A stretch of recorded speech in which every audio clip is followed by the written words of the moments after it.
It's a pleasure. Good evening, everyone. Welcome to the regular commission meeting this May 6, 2025. Clerk, would you please call the roll? Commissioner Marker? Here. Vice Mayor Long? Here. Commissioner Casal? Here. Deputy Vice Mayor Burns? Here. Mayor Carney? Here. We have a quorum. Thank you so much. If you could all rise for the Pledge of Allegiance. I pledge allegiance to the flag of the United States of America and to the republic for which it stands, one nation under God, indivisible, with liberty and justice for all. Thank you all very much. We have agenda approval. So if there's any items we'd like to individually discuss, now's the time to do that so we can pull it accordingly. I have a couple of items. I'm going to actually ask 6J1, which is the approval of the resolution to for the structural repairs for Atlantic Avenue Pavilion pursuant to the invitation of the bid construction. I just kind of want to know. 6J1 is voting week. Huh? Yeah, 6J1 I think you is mean voting. 6L1. 6L. 6L1 structural repairs for the Atlantic Avenue Pavilion repair Mine's project. an old. Mine is an old thing.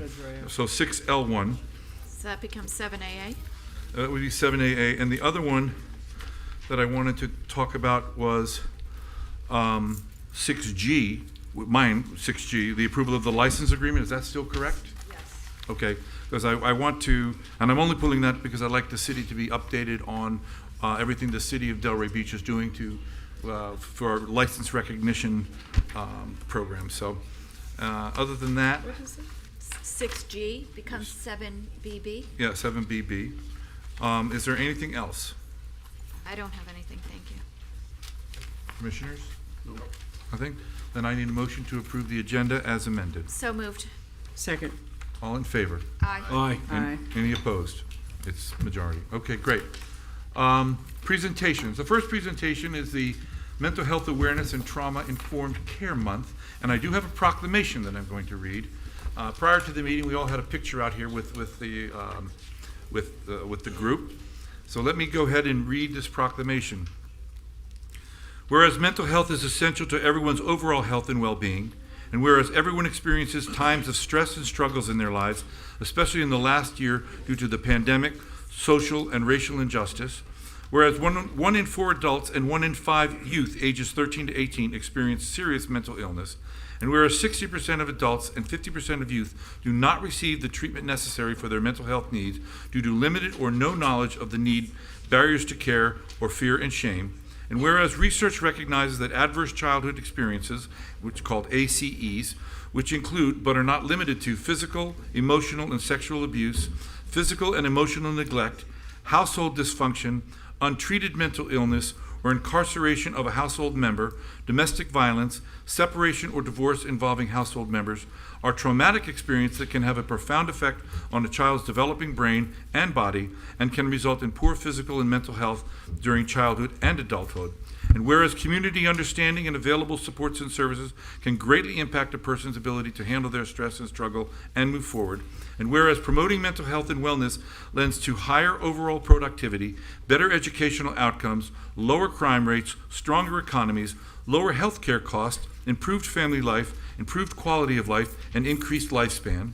And whereas studies show that the effects of ACEs are felt by people regardless of race, ethnicity, religion, gender, sexual orientation, or socioeconomic status, and whereas each business, school, government agency, healthcare provider, faith-based organization, nonprofit agency, and citizen shares accountability for the community's mental health needs and has a responsibility to promote mental wellness and support prevention efforts, and whereas the importance of attending to mental health has become even more pronounced in the last few years due to COVID-19, political and social unrest, and the resulting economic crisis. Isolation, sickness, grief and loss, home instability, change of routines, and community trauma have increased the need for mental health services. Whereas the City of Delray Beach recognizes the impact of awareness and education, access to services, and acceptance of the importance of mental health and well-being to a person's overall success, and supports the implementation of trauma-informed approaches throughout the systems of care. Now therefore I, Thomas F. Carney Jr., Mayor of the City of Delray Beach, on behalf of the City Commission, do hereby proclaim May 2025 as Mental Health Awareness and Trauma-Informed Care Month. Thank you. So, We are going to have, is there someone coming up for this? I'm going to present you with the proclamation. Oh, no. Miss Kenya Madison, actually.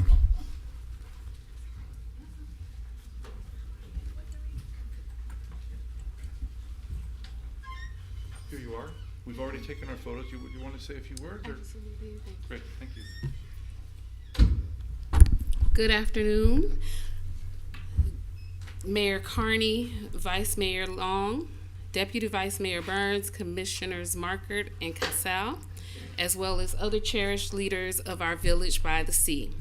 On behalf of Healthier Delray Beach and the Get Your Green On campaign, I humbly and joyfully thank you for proclaiming May as Mental Health Awareness and Trauma-Informed Care Month.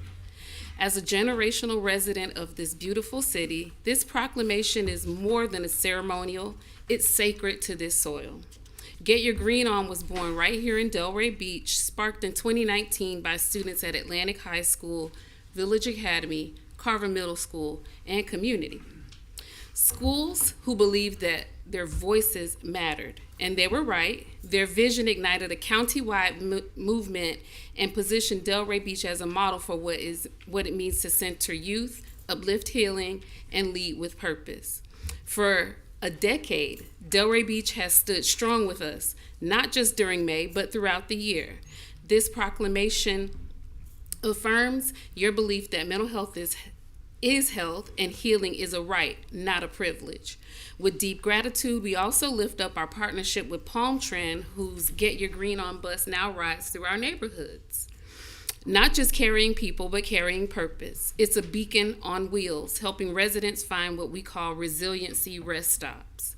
The tools, the resources, and compassion needed to keep moving forward. So Delray, as we enter this 10th year of the movement we birthed together, I invite every resident to take the Get Your Green On 365 pledge. Let's keep showing up, speaking out, and creating a city where healing is visible, accessible, and unstoppable. Thank you, and let's keep getting our green on together. Thank you very much for this very, very, very important issue. Thank you. Okay, we now have a presentation by Dr. Susan Spencer, who I just saw. There you are again. Go ahead. Ready? Good evening, Mayor, Vice Mayor, City Commissioners, and community. My name is Dr. Suzanne Spencer. I am the CEO of Living Skills in the Schools, which is a school-based substance abuse prevention program and mental health promotion program that has been serving schools in Palm Beach County since 1999, in Broward County for the last 2.5 years, and in our home of Delray Beach for Can you at move least Can I my interrupt time for as one leader. sec? Yeah. Do you mind moving the mic just a hair closer so You're everyone getting can hear you? difficult to hear Oh. there, so. Is that better? Is that better, everyone? Can you hear me now? Yes, thank you. Thank you. Yes. And our home of Delray Beach, obviously, for the last 12 years. So tonight I come before you as you begin the process for the allocation of the opioid settlement funds to make a plea for primary prevention as part of a citywide effort to include schools and community as a proactive, cost-effective strategy that can reduce future demand for treatment and safeguard the well-being of our youth. Our mission at Living Skills in the Schools is to build each child's resistance to substance abuse, and we do this in a number of different ways: through age-appropriate education, through reassurance, through understanding, peer support, and access to help.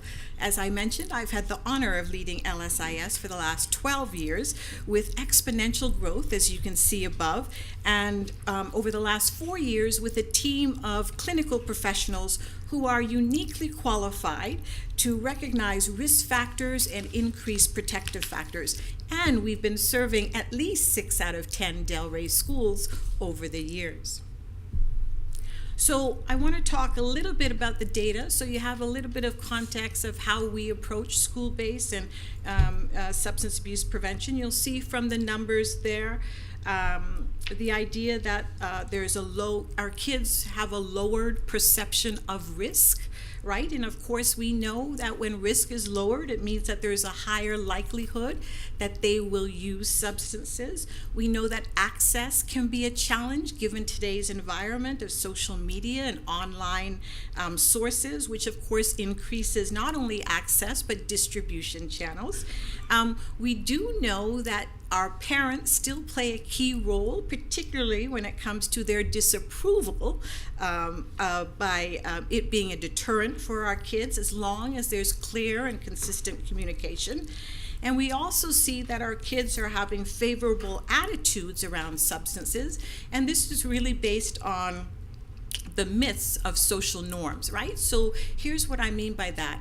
If our kids have the perception that aren't all kids my age using substances, then they make decisions based on thinking everyone's doing it. I must be the odd one out.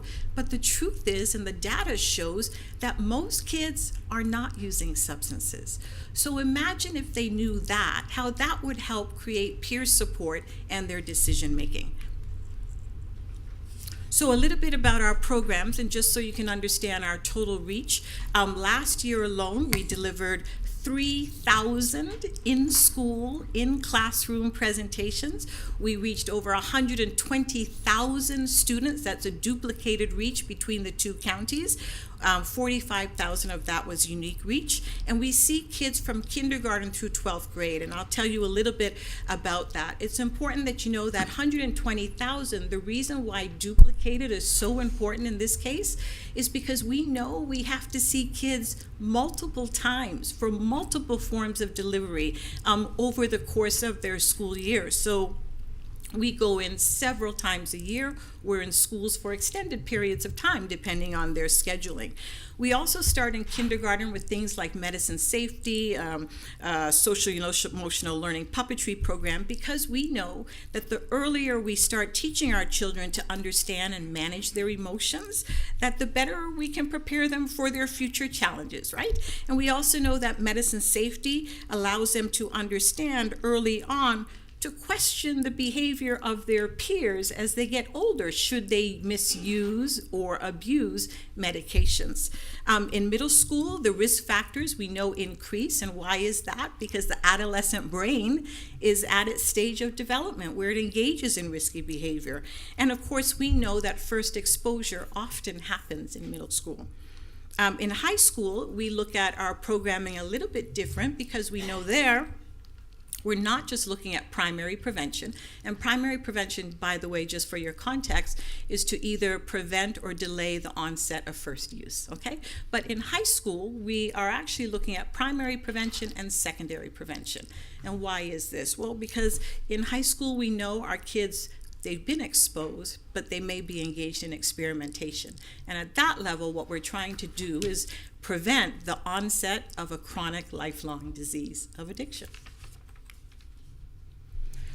So one of the other initiatives that we do, so that's everything we do in schools. One of the other things we do, we just started an initiative called LSIS at Work. So this is where we are actually going into workplaces in Delray Beach and to help parents. We're taking our parent programming to the workplace. Why are we doing that? Because research is showing that parents struggle with their biggest commitment to their families, but their responsibilities to the workplace, right? So we thought we'll go to them and we'll help bridge that gap between the workplace, between home, and between our schools, and take programming to them there. So LSIS at Work has just started. We're knocking on doors, to be honest. I love to provide programming for our city employees and you know, as parents as well, whether that be fire, police, and the community in general.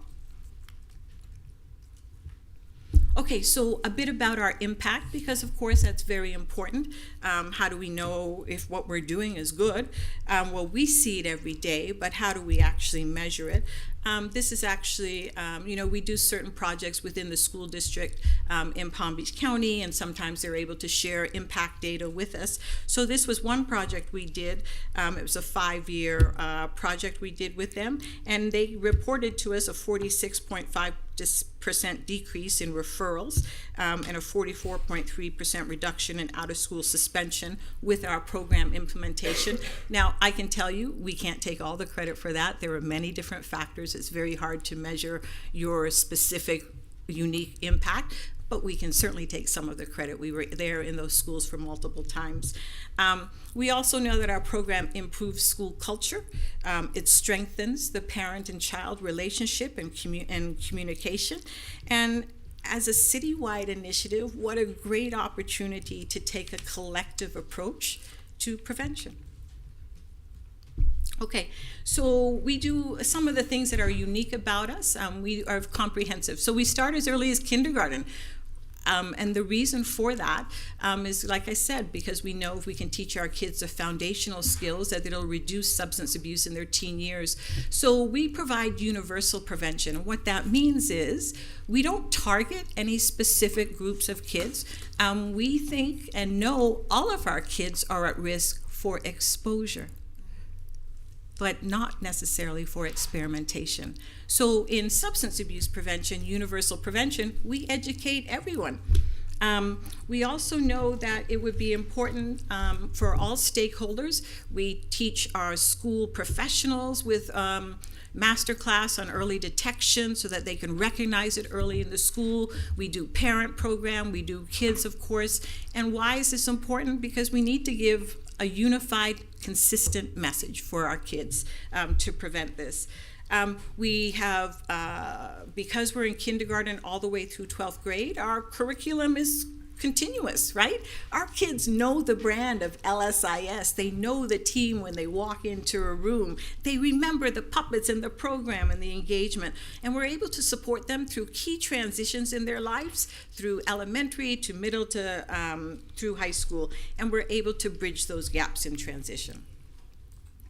So our team is made up of mental health professionals. They can't be here with me tonight, but they're an amazing group of professionals, and they have the expertise and training to really address the root causes of substance abuse prevention and mental health. How great that we were here on a night when you were doing a proclamation to mental health, because we know substance abuse and mental health are so intertwined. We don't know which comes first. Does the use of substances come first to try and subside mental health, or does mental health come first and then it causes?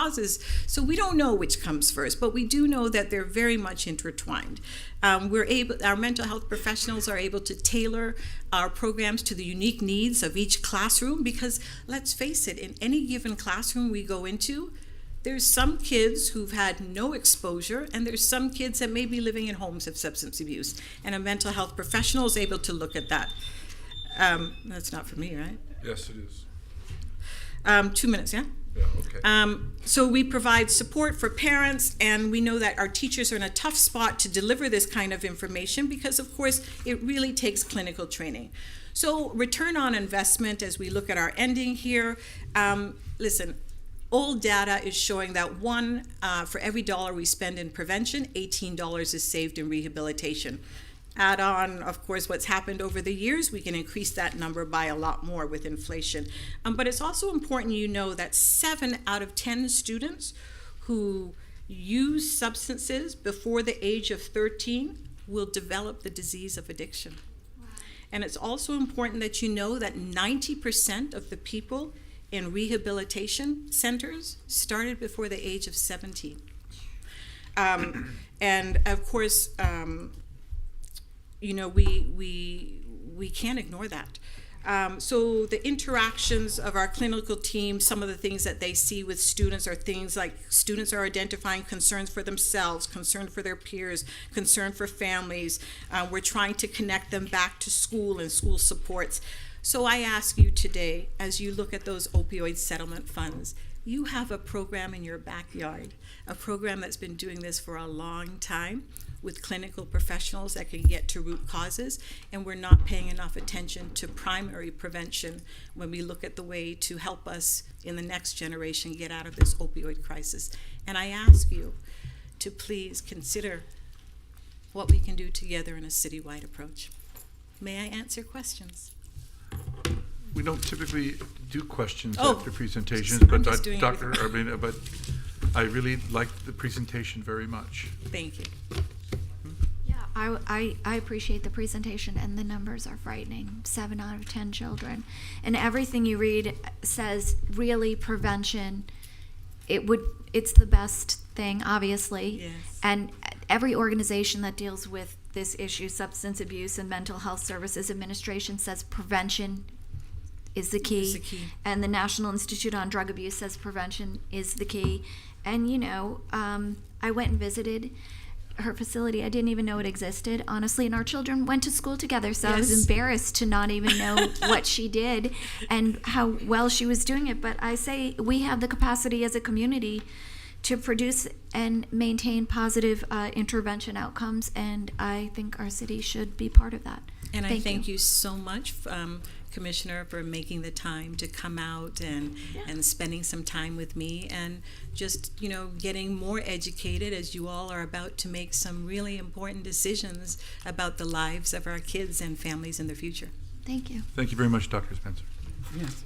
I'd just like to, I'm sorry. Go ahead, I'm sorry.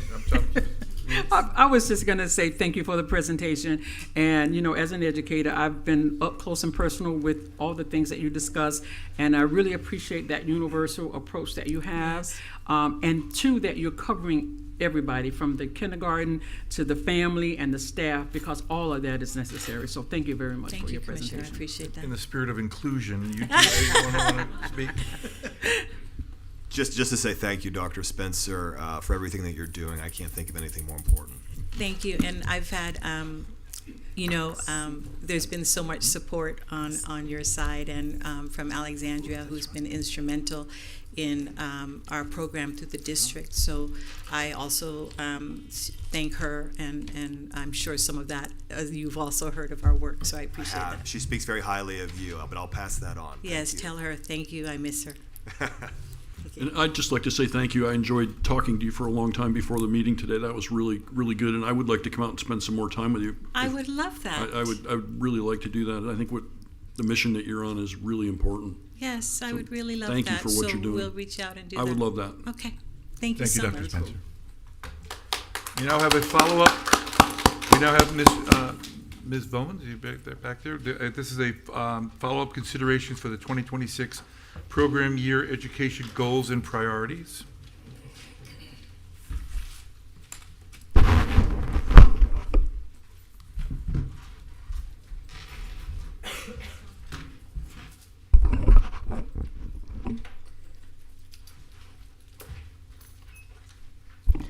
Good evening, Mayor and Commissioners. Janai Bowens, Education and External Opportunities Manager, here to provide a very brief follow-up to the March 27th workshop meeting that we had. So the purpose of the meeting is to seek direction and considerations from the City Commission regarding the proposed amendments that were featured in the March 27th workshop, as well as the proposed amendments to the DIA, or Data Inventory and Analysis section, as well as the GOP, the Goals, Objectives, and Policies section. And most importantly, to receive direction regarding education initiatives and programs for the 2026 program year. During the March 27th workshop, we discussed critical Delray Beach student data. And most importantly, we discussed the root causes of that data. And so some of the root causes that were related to gaps in proficiency that we discussed included language barriers amongst our students and families. So 30% of our families are identified as English language learners. Also, we identified economic instability as a potential root cause for our student achievement data. So we went over some of the data and increases to the students that are identified as economically disadvantaged. And 89% of our students here are from families that are considered low income, with 3 of our schools, which are Orchard View, Pine Grove, and Village Academy, identified as 100% economically disadvantaged. We also identified access to early developmental screenings in VPK and VPK inclusion as a potential root cause for our Delray Beach data. So we have 3,242 children under the age of 5 in Delray Beach. However, only 450 of that group, which are in the 4 to 5 range, are enrolled in VPK. So there's an absence of our students, having equitable access to VPK, whether it be due to financial standings or, just some of our parents don't understand the importance of VPK on school readiness. Another root cause that we identified was access to workforce development opportunities. So here we have our Delray Beach post-secondary continuation rate. So while Delray Beach has 94% graduation rate, only 68% of those students go on to post-secondary continuation. So that means that only 68% of that population either go on to college or are ready for the career in the workforce. So understanding those root causes leads us to understanding the implications of that data. So where will it take us right now as well as in the future? So a large part of the work that I did with the comprehensive plan was to look at that data and view where we needed to go in Delray Beach within our goals and within our objectives and our policies. And so a lot of the amendments included increases to partnerships with our families. So our families are our front line. If we increase our partnerships with our families, we can help mitigate the barriers to inclusion. So we talked about the language access. We talked about economic instability. So the city being the front line with the families, while providing those resources to the families will probably help our families be successful.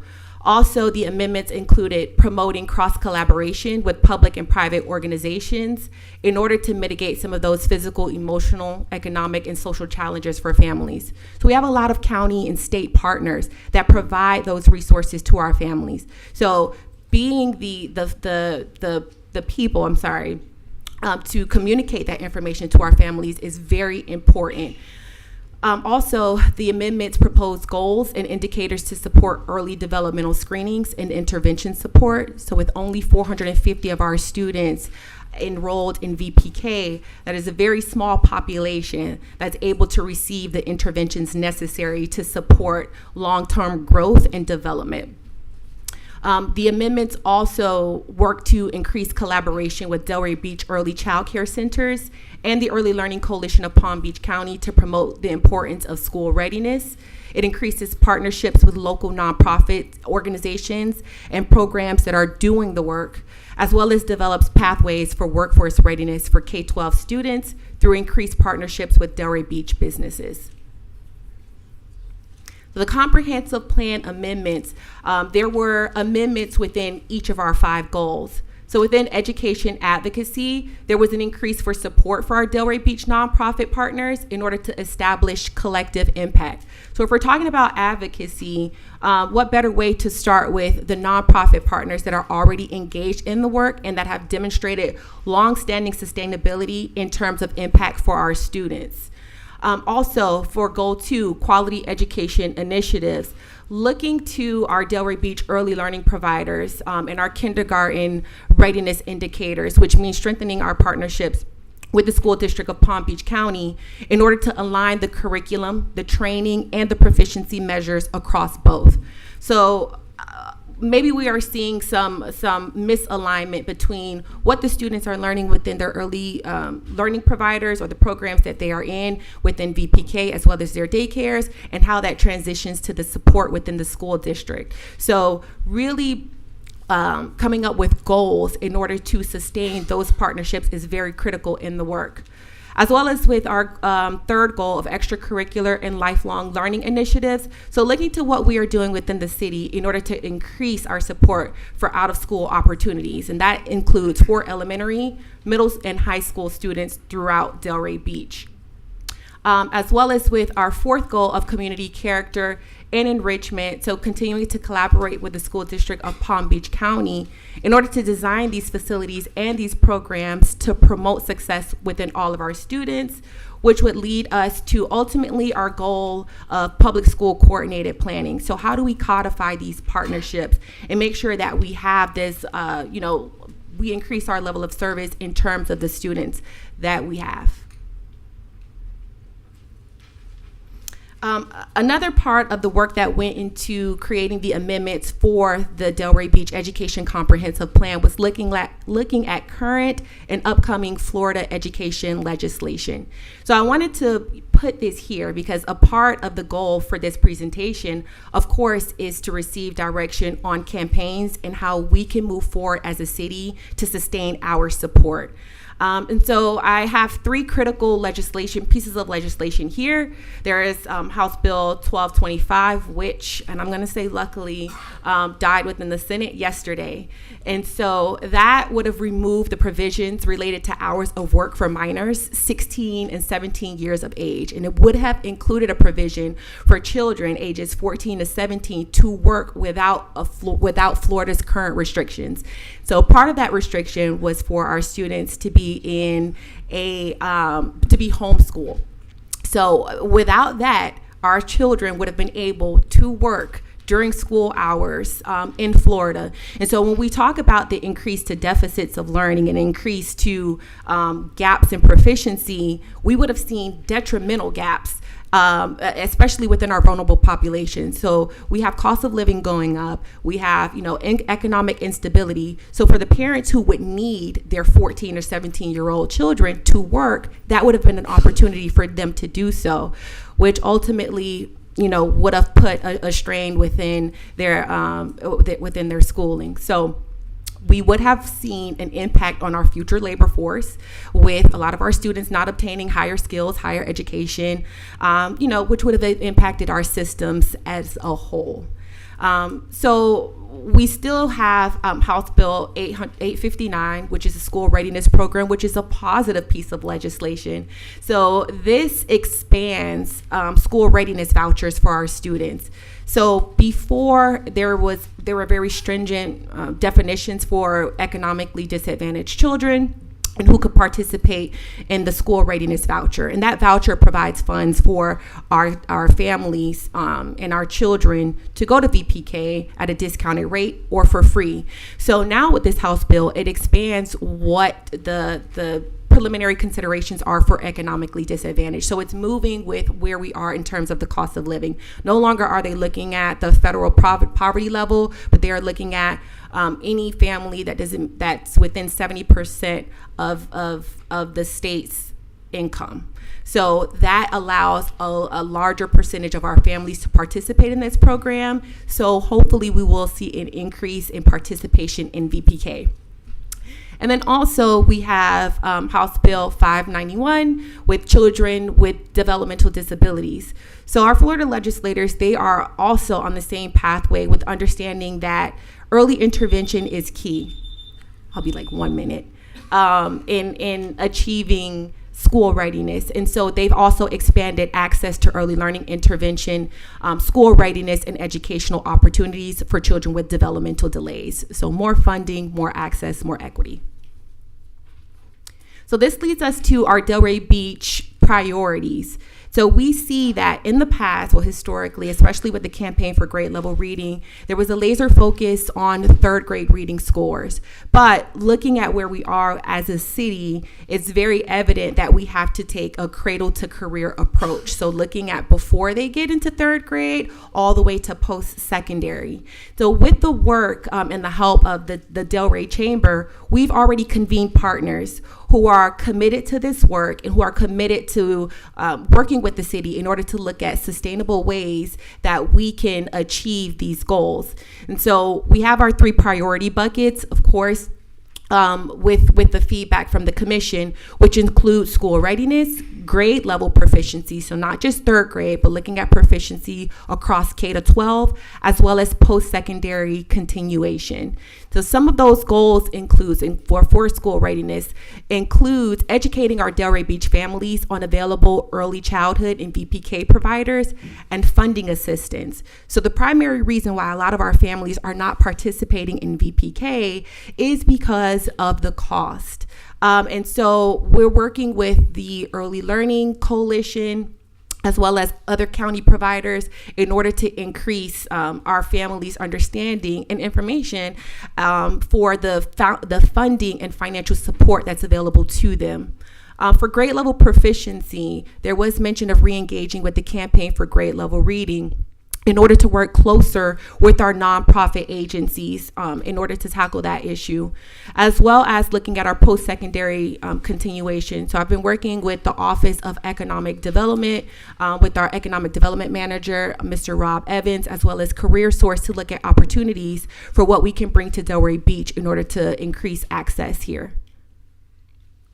So we already have a strategy. We already have the partners at the table, and so that strategy really includes a continuous facilitation of community engagement, family partnerships, agency collaboration, and utilizing our nonprofits as backbone support. So I know a lot of times I've come here and I've provided, done presentations about what can the city do. The city is already doing it. It's just about how we leverage that support. So we are already providing funding to to nonprofits who are doing the critical work, right? So how do we look at these nonprofits? How do we use them as backbone support to really push our initiatives since we are already funding them? And then how do we include the community engagement and family partnerships within? So as stated previously, we already have our Delray Beach education work groups.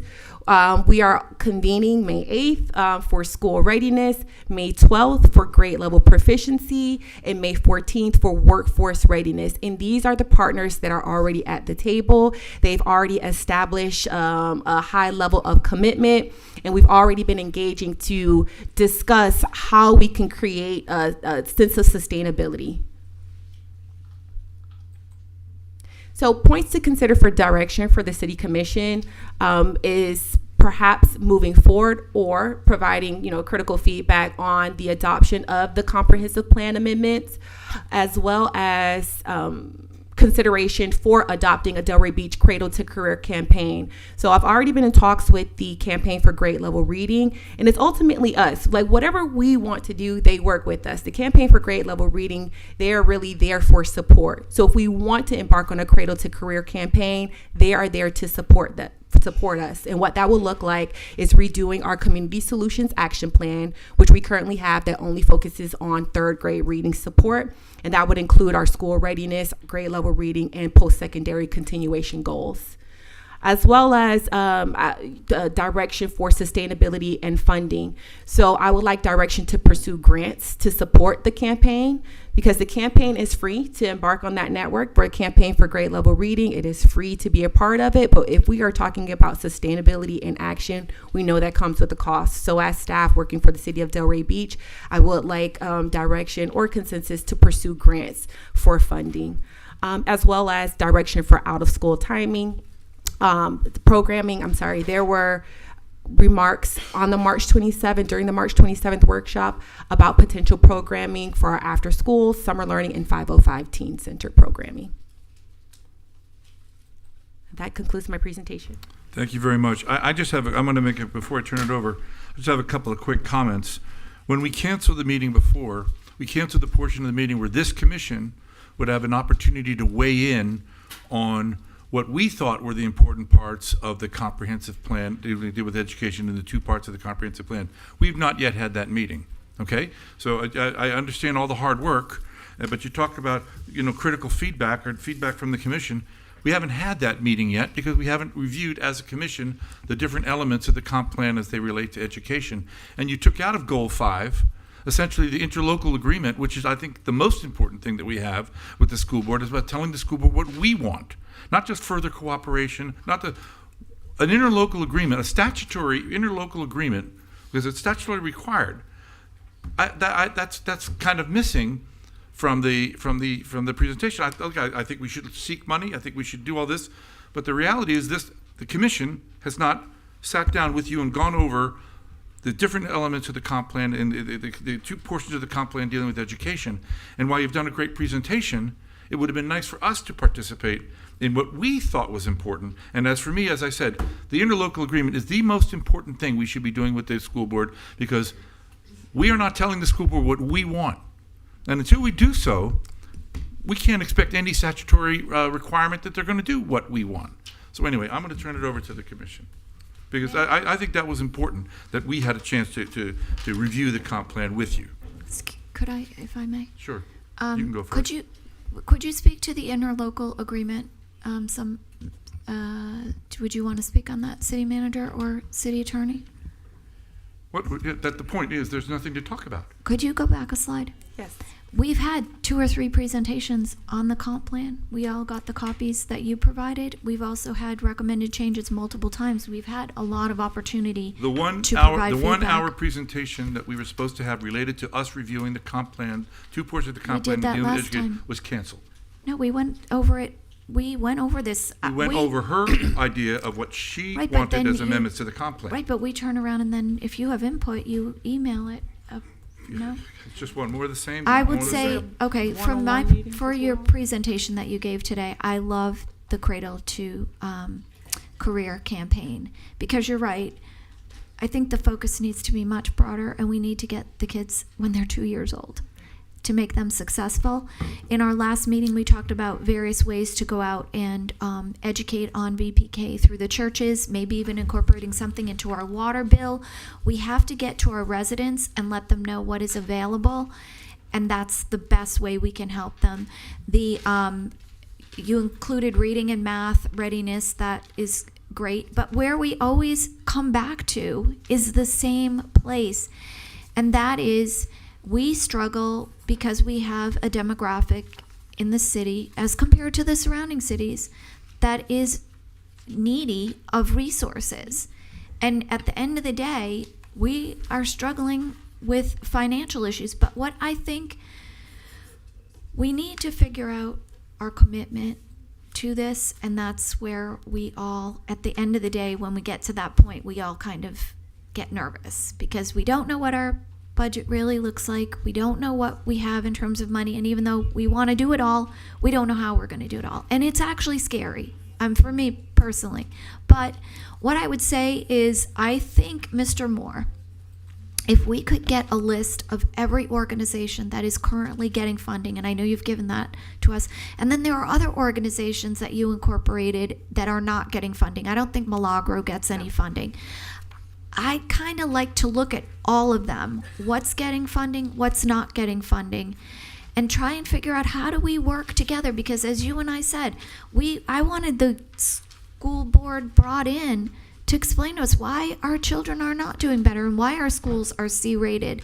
But at the end of the day, the thing that we realize is we have to affect change where we can. And where we can do that is what we are doing for our children with our organizations that are supporting them outside of school. And I think that's where we can have the meaningful impact. In terms of the interlocal agreement, Mayor, what would you like us to do with that? That was the purpose of the 1 hour workshop, where we would go through the comp plan, the 2 portions of the comp plan deal with education, and that's the agreement with what we expect the school board to do for our students in our city.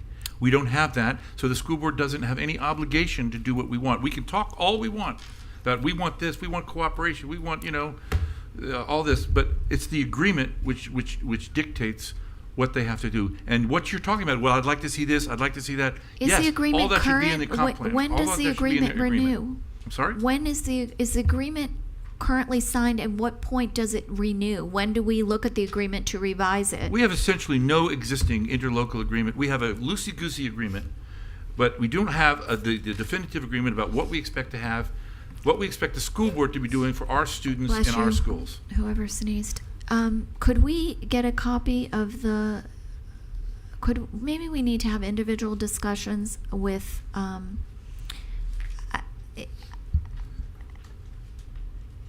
I thought the agreement was current and therefore not modifiable. Is that not correct? But you can discuss the agreement that we have, but.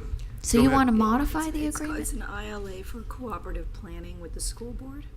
Can you It speak? is- I'm it is sorry, I common. can't hear you. I apologize. It's I an apologize. interlocal agreement for cooperative planning with the school board, and it is Right. valid. I'm trying to pull it up on my computer. I thought we were It's- in it, and therefore, You can always suggest amendments. But there's the other municipalities, I'm telling you, they have this general cooperation agreement, but they have specific agreements with the school board of what they expect the school board to do with their schools. I really, that on day one, I was pushing that we need to be demanding more Fine. of our school Well, then boards. we're in So let's agreement. do it. Ladies I'm and with gentlemen, you. But I think that's a separate and may. aside from what is It's our. part of it adopts what you want for your comp plan, which is the reason I wanted the commission to go through the comp plan with the education director. Okay. To determine what we think is important, because we have challenges So I think that are if we- unlike Jupiter, unlike anywhere else. With the Listen, I demographics agree. we have. 100% our challenges are substantial, and so maybe we give the recommendations from your slide, and then we look at how to incorporate that into the ILA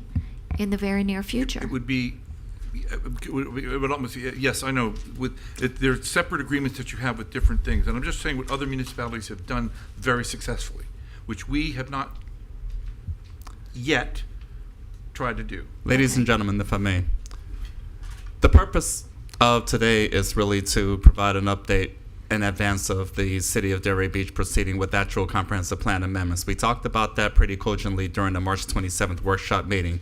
So some of this may sound a bit repetitive to some individuals. However, it is not. The purpose is to offer leadership and guidance so that we can, in fact, proceed with the comprehensive plan amendments, as well as to meet ancillary expectations that you all just talked about just now. Let me respectfully disagree with you. In the March 2017, when it was presented, we came back, and I came back, and we stated, well, you're asking us to adopt amendments to the comprehensive plan, the two portions of the comprehensive plan dealing with education, without us really reviewing them. I'm on my way, Mr. Mayor. And, If I may. I think we need to review it before we start talking about amendments. Mr. Mayor, if I may, please. My interest was to offer a potential path forward so that we can get to that place to address that concern. So, given March 27, given what we talked about today, given the opportunity for comprehensive plan amendments, I would suggest maybe the resumption of that hour-long workshop meeting to take place in the next few weeks so that we can get to that place. Information have been provided, and I would actually recommend that we have that engagement as part of our existing calendar. I'm not asking for an additional date in that regard. So, if I may, please. The meeting schedules for the coming weeks include May 20th, of which we're already solid. We have the final budget granularity workshop presentation that day, along with a regular meeting. June 3rd and June 17th are regular meetings in which there aren't any specific workshop opportunities in front of those regular meetings. June 10th, we are aligned for the preliminary budget considerations that both Mr. Dakowitz and I will outline for everybody so that we can get to that place.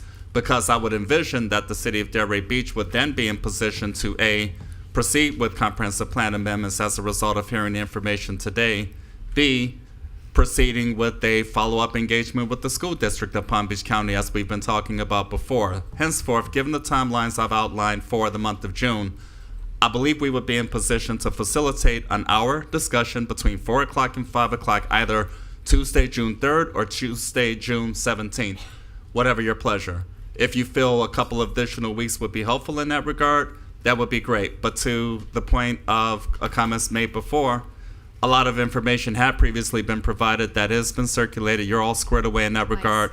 I would, a couple times, that's correct, Commissioner Casal. Nevertheless, our interest is to genuinely and sincerely move forward with the comprehensive plan amendments, keeping up with the City Commission, not to get ahead of the City Commission, but to be in alignment in terms of what your expectations are. Therefore, I would like to recommend that we have this follow-up engagement, very specific, hour-long, for the purposes you've outlined, Mr. Mayor, and a couple seem to support, June 3rd or June 17th. May I ask you all's pleasure in that regard, or can we be empowered to make arrangement? Before we, can the rest of us talk on this issue first? Not Only that two this- of us have spoken so far. Vice Mayor, I appreciate that as well. However, my interest is to outline from the perspective of the Office of the City Manager the purpose and intent moving forward so that we can strike I'm a just trying to balance go in back that to the hour regard. that we canceled. That's fine. Because part of the interlocal agreement may have to do with should the school board be having some special programs to deal with the demographics that we have in the city. And when I've spoken to a couple school board people, they're actually very willing to do everything we tell them. They're kind of willing to do. I just want to. That's fine. I'm only asking for a chance to talk about this before we decide what we're all doing. we're not- That's okay. all. Only two of us have spoken so far. Quite a bit. Well, So I get to go first I'd sometime. love to just chime in and hear from Deputy Vice Mayor Burns and Commissioner Marker, and then we can all agree on what we're going to do next. First of all, I just want to say, Ms. Bowens, amazing work. You did excellent work here. This was hard work, and I think this is a very comprehensive update, and I'm on board with all of these amendments. Not to say that we can't have a separate conversation about the ILA. I think we should. I'd like to ask, and sorry to make you talk, Lynn. I know you're hurting a little bit. I just need a better understanding of how that agreement actually works in terms of this idea that we're going to tell the district what we want. Do we have any enforcement capacity, or are we just going to come to a mutual agreement or try to tell them what our priorities are? I need to understand the framework of this a little better going into the conversation that I think we all would like to have about it. So I apologize, I didn't refresh myself with this today, but from my recollection, the mayor's right. These agreements came about because there was a provision put into Florida statute. Because essentially what it looked like was happening was schools are just basically the school board is a separate legal entity. You know this, right? Mm-hmm. And so, they have their own building regulations, their own zoning regulations. And I think what was happening was they were essentially coming into communities and just doing what they felt like doing. Right. So the legislature came up with this coordinated planning provision that basically required all participating municipalities and school board to come to some type of an agreement where before you would go ahead and renovate a school or put in a new school, you essentially had to have this communication with the local government to almost get their blessing, but you didn't really need it because the school board is its own separate legal entity. And so, this agreement, and Mayor, you and I have had these discussions, it's almost very bureaucratic, right? It talks about a lot of lofty things, but if you really want an agreement with the school board specific to our community, you're going to need to do what the mayor's talking about. And that's essentially, bring in the comp plan, bring in what you want to see locally. Because if you look at this agreement, it's signed by every municipality. So it's very generic. Right. And so I'm happy to contact my counterparts and see what types of agreements they have specific to their communities.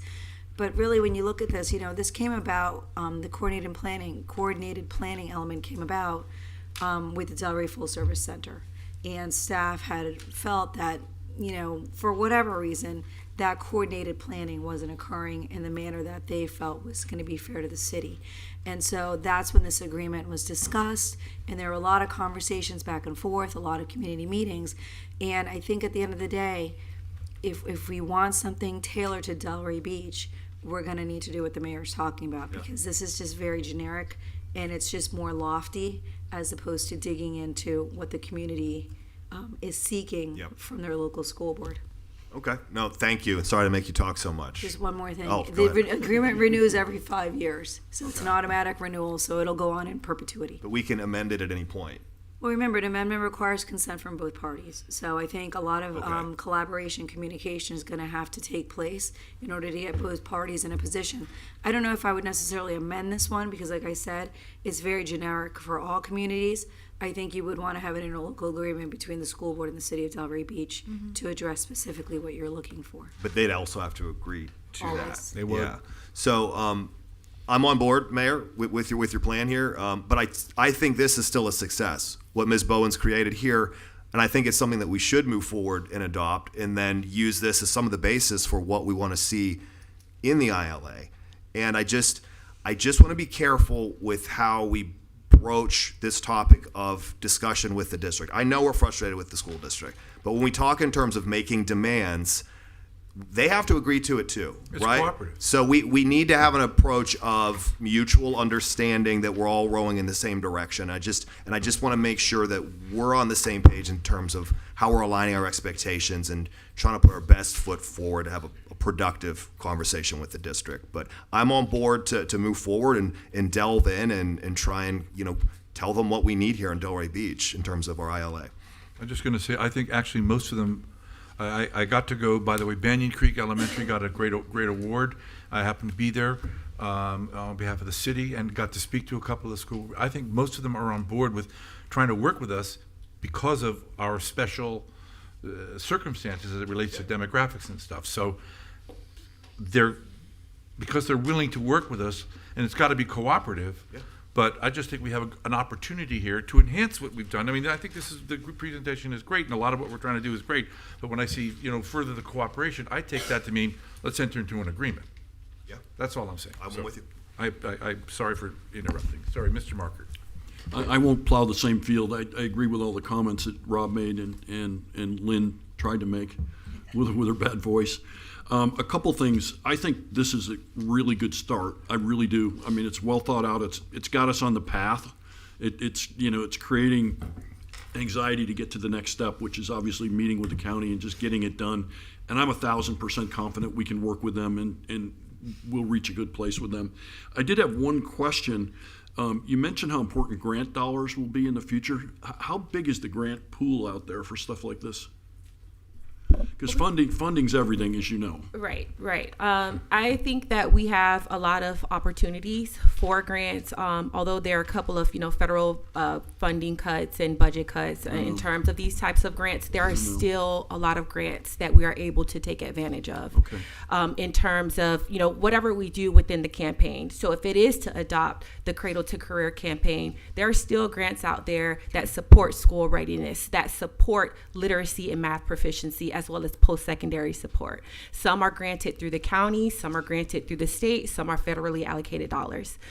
So it's just about looking for them, matching with them, and as well as just going through the process in order to receive those dollars. So, and we can't talk about fully immersing ourselves in a campaign without talking about sustainability, because unfortunately, no one does the work for free. And to really meet impact, we have to think about 5 to 10 years out, and how as a city we are going to, have those dollars in order to create that kind of long-standing impact and influence.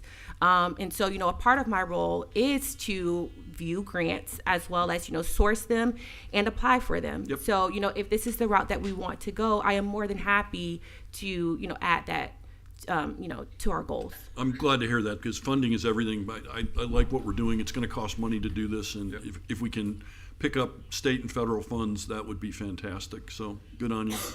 Thank you. Commissioner Burns. Yes, I'd just like to say thank you, and I'm in agreement that you have done a tremendous job on this, and we've gone over and over and over and over it.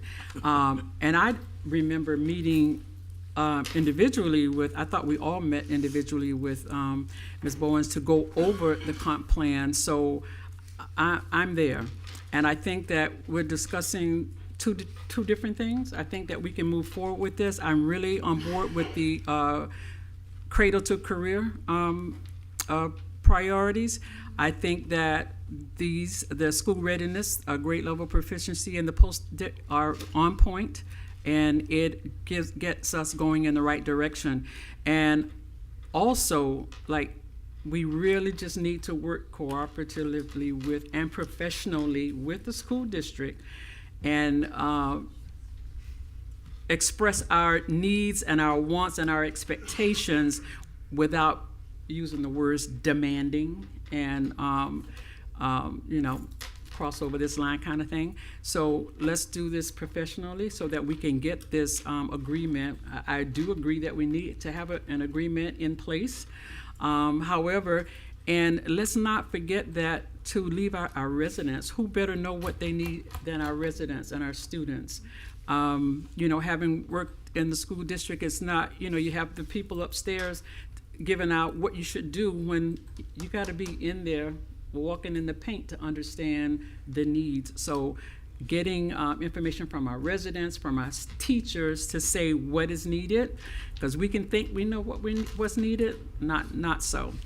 So I'm on board with moving forward with this. Money is always an issue, so writing for grants, a plus. And then also meeting with the school district to shore up this agreement that we have. Again, thank you. As I said, I think you did a lot of work, and it's great, and it's a lot farther along now than it was. We looked at it several months ago. Sure I know a lot of work went into it. My point is, on some of the data and inventory analysis, all that stuff, There's a state statute that kind of governs that too. I happen to research it. It's 163.3177. So as I'm sure you can quote it, chapter and verse. And all I'm saying is that when you take out a goal 5, the just saying cooperation, that's what the current agreement we have, and that's a little too loosey-goosey for me. I really want to, and I think there's, by the way, I read also there's money for some of these schools because they're doing it in the southwestern United States, where they have the same language problems. So there's like grants out there to deal with some of those issues. These are the things I want to explore.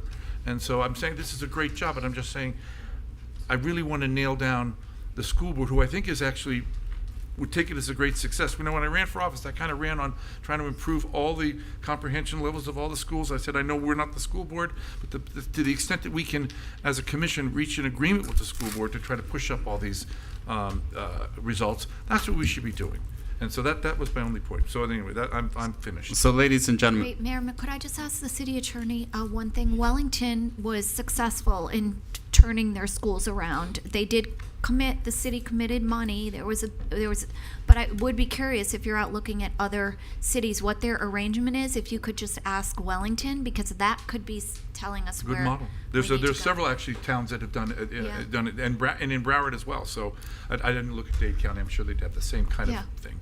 So, Thank ladies you. and gentlemen, to conclude, would there be consensus support for the suggested 1-hour engagement in the month of June? Yes. Okay, so either June 3rd or June 17th. Ms. Bowens, you and I will work collaboratively beginning tomorrow to determine which time. However, we're simply talking about a 4 o'clock p.m. to 5 p.m. engagement in front of one of the 2 regular meetings in the month of June for the purposes intended. And I would likewise see that as an opportunity to begin the process of proceeding with a meeting with the school district of Palm Beach County, which is something that's been talked about in the context of it all as well. So we look forward to it. Ms. Bowens, we have our direction. Thank you very much. And Ms. Bowens, therefore, for the we look forward presentation. to getting us to where we need to be. So thank you very much, ladies and gentlemen. I just think this is one of the things where actually everybody's going to agree. Yes, sir. We get everybody at the table. Everybody's going to Which is why it's important that we have these dialogues and updates. So thank you very much, sir. Anyway, we now have Me. you. Yes. So, ladies and gentlemen, city manager update. So before we address the item that's listed, update regarding historic (designation for Frog Alley), we made a commitment for a May 6th update to also include a status relative to Conservation District, i.e. Atlantic Avenue. I'd like to briefly acknowledge the presence of the newly appointed internal auditor who's with us this evening. Yelena Georgiev, if you don't mind standing up and being recognized, please. She is with us this evening. Her first day of service was actually yesterday, so she's in position getting herself squared away in terms of her physical presence. I had the opportunity to visit with her during new employee orientation that took place yesterday morning at 8:30. So she was actually entering the building over at the train depot where the Department of Human Resources is, while I was already there getting everybody else lined up and squared away. So just thought I'd acknowledge her presence and we go from there. Otherwise, as far as the noted agenda update, I've asked Director of Development Services Anthea Giotis to please be here this evening to offer you all a brief update in that regard. Of course, Deputy Vice Mayor Burns, your particular interest of Frog Alley came up a few meetings ago, and we made a commitment for a brief update today in terms of why we are where we are, followed by a commentary during the last regular meeting relative to Conservation District considerations for Atlantic Avenue. Ms. Giotis, if you would, please, and thank you very much. Of course. Good evening. So the Frog Alley Historic Research Survey, this thing is moving, is nearing its completion. At this point, the document is being supplemented by staff with additional information, including information on conservation and heritage districts, the history, the methodology, and other things. I think those of you who have been on the commission for a while know that we sort of took over completing the survey from the consultant, and it's moving forward. Additionally, and I think while the work on the Florida master site files have been done for each property, the state has also updated and changed the forms. We're in the process of redoing the forms to meet the new the updated version that they desire. We did try to schedule a meeting with the Frog Alley Steering Committee, but it's been delayed due to the availability of the members. And it's important that the steering committee review the final document before it starts being circulated because they are representative of the community. We expect this to be finished in the next month and a half, and I think it would be a good opportunity to confirm some direction in terms of what we do with the completed document. We will try to schedule the steering committee again. There's been some issues with availability of the members, but because this particular district affects people's homes, we've talked a lot about Atlantic Avenue, which are business properties, but this affects homes. We would like to do a public outreach with the final document directly with the community before we start moving it towards commission and the Historic Preservation Board, or alternatively, we could bring it here first and then kind of reverse the order and make some decisions as to whether we're going to move forward with an ordinance for a conservation district or historic district. I think my recommendation would be that we take the completed document and work with the community to schedule some direct public outreach before we start moving it formally through the boards to make sure that everyone is aware of and has an opportunity to review it before it moves forward.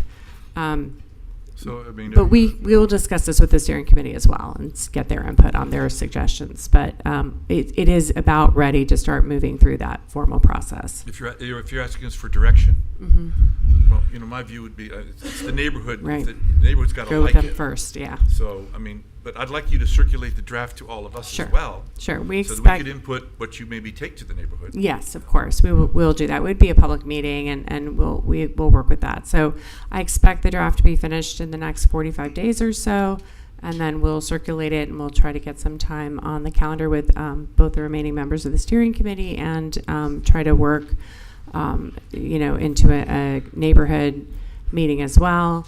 We'll make sure you're all aware of it, and then we'll bring it forward for direction and on whether we are adopting a new district or adopting a conservation district. Okay, do we have Or consent? not. Do we have? Well, We were just talking about Frog Alley, though. Right, yes, Right. this is just Frog Alley. okay. This All one, right. we, So- we, she hasn't gotten to the other one yet. All right. So I'm just, because I thought we were further along on this than this. So 45 days for the, Finished draft to be For the finished circulated. And I share your frustration, and I think, I know that you're well aware that staff has been redirected multiple times onto other historic efforts like Atlantic Avenue and the golf course, which that report's ready too, if you would like to see it. And then also we got the grant for the cemetery, and so that was on a time, $50,000. So we ran and did that too. So Frog Alley is finally nearing completion. It's of course timing up nicely with the ZIP for the Atlantic Avenue Conservation District, but we are committed to finishing Frog Alley and extending the ZIP if that's what has to happen. so this is on the priority list. This is on the priority list. It needs to be finished. All right. Yes. And so the public input meeting, the steering committee meeting, all that happens before it goes to historic preservation? That would be my recommendation, so that the people whose properties are within the study area have plenty of time to review the document and make comments Okay. before it starts moving through. We did have challenges trying to bring the steering committee back together, so if I run into that issue again, we're going to move just directly to the neighborhood meeting. Yeah. So by in summary, it's in, we're looking at I a would- resolution, Yes. Okay, Yes, thank you. ma'am. Thank you. And so then that takes us to, while not specifically a historic district at this point, moving forward with the zoning in progress or the discussion about regulations to preserve the character of Atlantic Avenue. The zoning in progress expires August 17th. So that's a pretty aggressive schedule to start moving through the boards, which staff will do.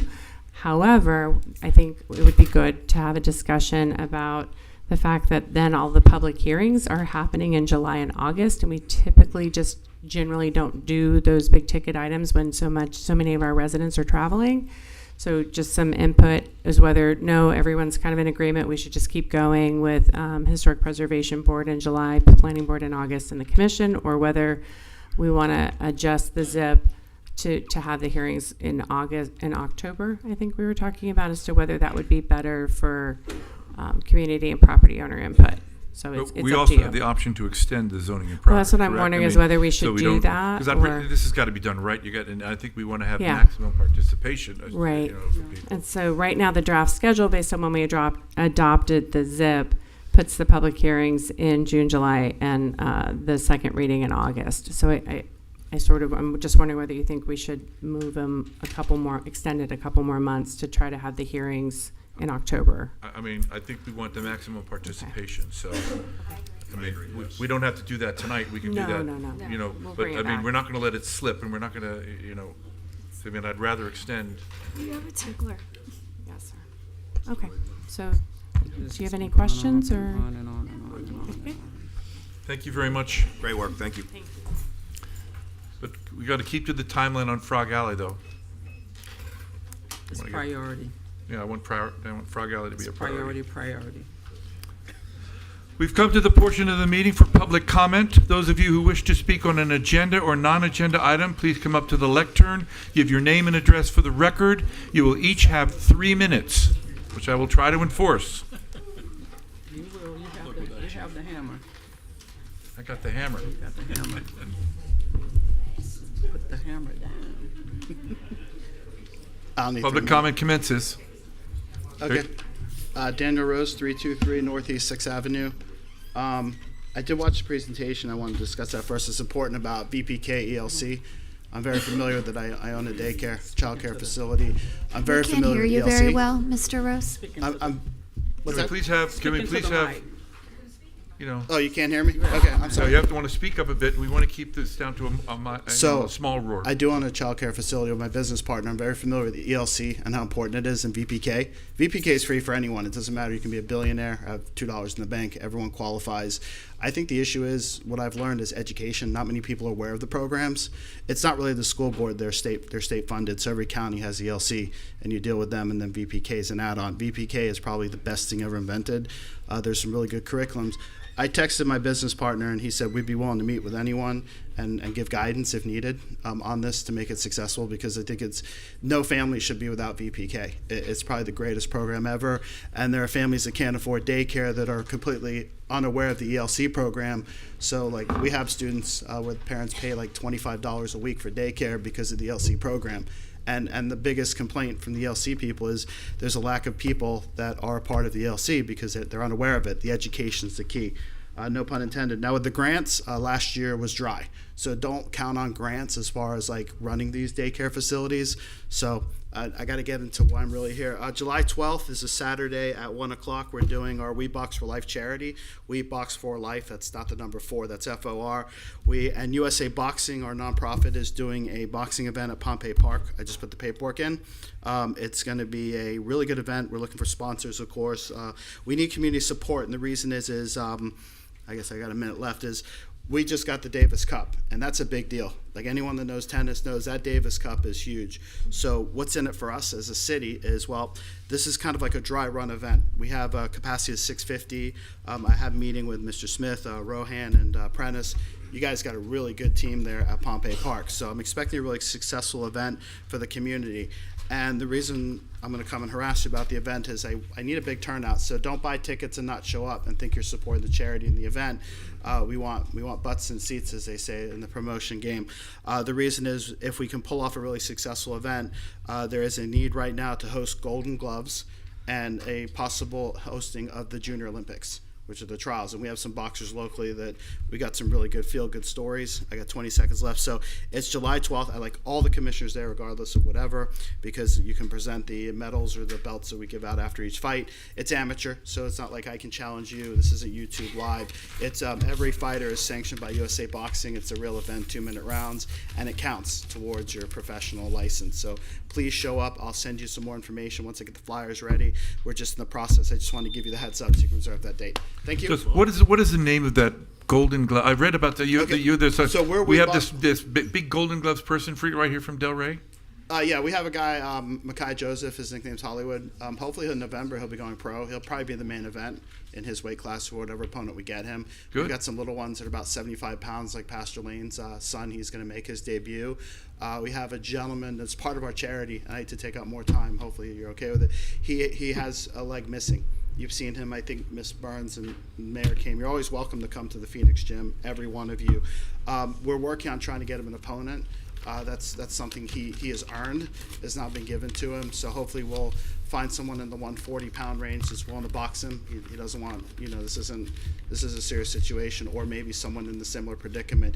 If everything works out well, and I don't want to hype it yet, we'll hopefully get him a fight. That's his dream. He's earned it. Like I said, he's gone through a lot. He's on the front page of our website, the We Box for Life. So we're a nonprofit, just so you know. I would say about 99.9% of the funding goes back into programs for these kids. We don't do lunches on the charity. We don't take salary. The only expense I think we have that isn't related is the Sunbiz every year. Thank you very Any much. questions, just email me. You all know how to get a hold of me at Thank this you. point. Thank you. I wanted the name. Montre Bennett, 323 Northwest 2nd Avenue. As you know, it is Get Your Green On Month, mental health awareness. So the teens wrote a proclamation. I'm going to read it. From the teens of Palm Beach County declaring May 2025 as Mental Health and Trauma-Informed Care Awareness Month. Whereas mental health is just as important as physical health and everyone deserves access to the support they need to heal, grow, and thrive. And whereas life is full of challenges, and as teens, they experience stress, anxiety, and struggles in school, at home, and in our social lives. And whereas 1 in 4 teens will experience a mental health challenge, yet many do not seek help due to stigma, fear, or lack of resources. And whereas trauma, including bullying, loss, family struggles, discrimination, substance use, and violence, affects many of them and can impact how we feel, think, and succeed in life. And whereas healing from trauma and prioritizing mental health requires strong support systems, including friends, family, schools, and communities that understand and uplift us. And whereas talking about mental health openly, learning coping skills, and reaching out for professional help when needed can make a difference in our well-being and future. And whereas our community, schools, and organizations must continue working together to create safe spaces where every teen feels valued, supported, and heard. And whereas we recognize that youth leadership and advocacy are key to changing the way mental health is understood, ensuring all teens have the resources to navigate challenges and heal from past experiences. And whereas we, the teens of Palm Beach County, stand together to break the stigma around mental health and to promote trauma-informed care that acknowledges our experiences and helps us build resilience. And now, therefore, be it proclaimed that May 2025 is Mental Health and Trauma-Informed Care Awareness Month in Palm Beach County, Florida. We call upon teens to check in with their friends and seek help when needed from a trusted adult. We call upon all families to create open and supportive conversations about mental health. We call upon all schools to provide resources and safe spaces for students.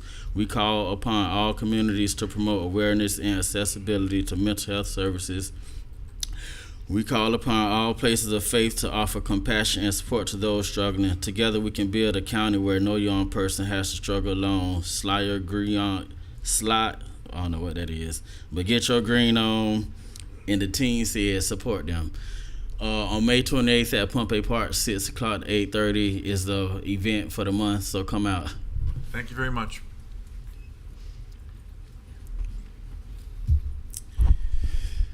Good evening, elected officials and community members. My name is George Caesar, and I'm here representing the Achievement Centers for Children and Families. First, I want to sincerely thank the City of Delray Beach for its partnership, vision, and unwavering support. I've personally gotten to witness what incredible outcomes are possible when dedicated leaders actively collaborate with their community to build a brighter tomorrow. This all began for me last year with Teens in Government Day, a day where local teens got the opportunity to interact and explore the different departments that make up local government. From flying drones alongside the SWAT team to passionately articulating their need for more mental health support in schools, our teens did not just participate, they thrived. I vividly remember their pride and enthusiasm, inspired by their newfound voice for advocacy. Seeing their incredible engagement, we took the next step in partnership with the city, and we launched Hacktivate Delray Beach, a youth-led initiative that merges technology and data analysis to empower our young citizens to recommend evidence-based policy recommendations. Over the past months, students aged 11 to 18 passionately researched critical community issues such as public education, climate sustainability, affordable housing, and food insecurity. Hacktivate Delray Beach provided a unique platform for students to develop essential skills in research, data analysis, public speaking, and critical problem solving. But beyond skills, the most powerful outcome was the passion and investment our young people demonstrated. Each student embraced their group's issue with dedication, determination, and driven by the goal of creating a safer, healthier, and more equitable Delray Beach. We often call our youth the future, but today I'm proud to share that they've become our present. They've challenged us not to wait until they grow older to tackle community issues. They've insisted on action right now. More importantly, these extraordinary young people learned the immense power of collaboration, community building, and most importantly, active citizenship. They are not waiting for change, they're creating it. And with that, I present you one of our young people here to speak to you today. Thank you.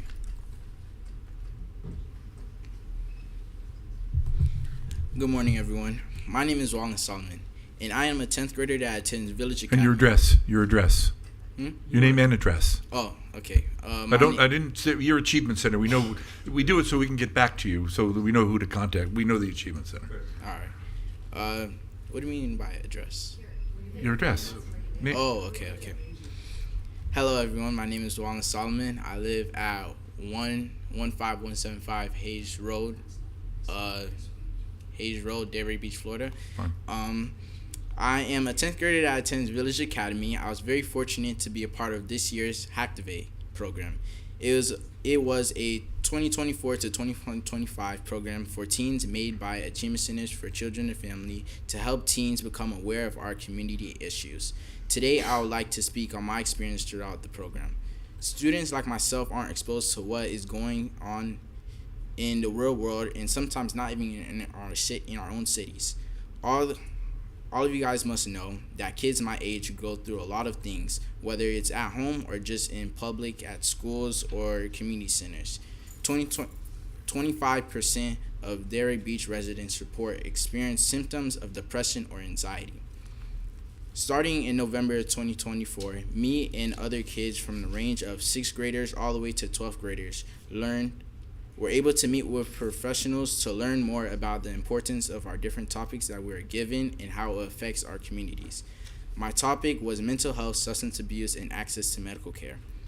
We were able to discuss on things we normally wouldn't hear in classrooms. I learned that not everyone you see is perfect. Many teens may experience difficulties in concentrating in different environments, having crucial decision-making skills, or just maintaining motivation to get through their day.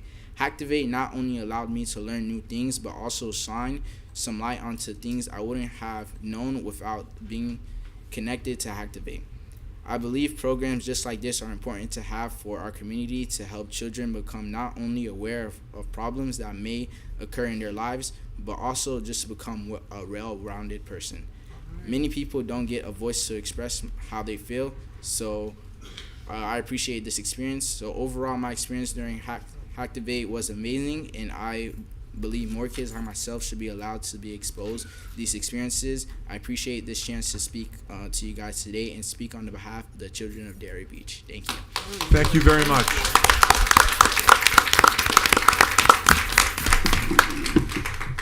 Sean Thomas Wright. I have two addresses: 30 Lake Court, Delray Beach, 5419 Greenwood Drive, Delray Beach.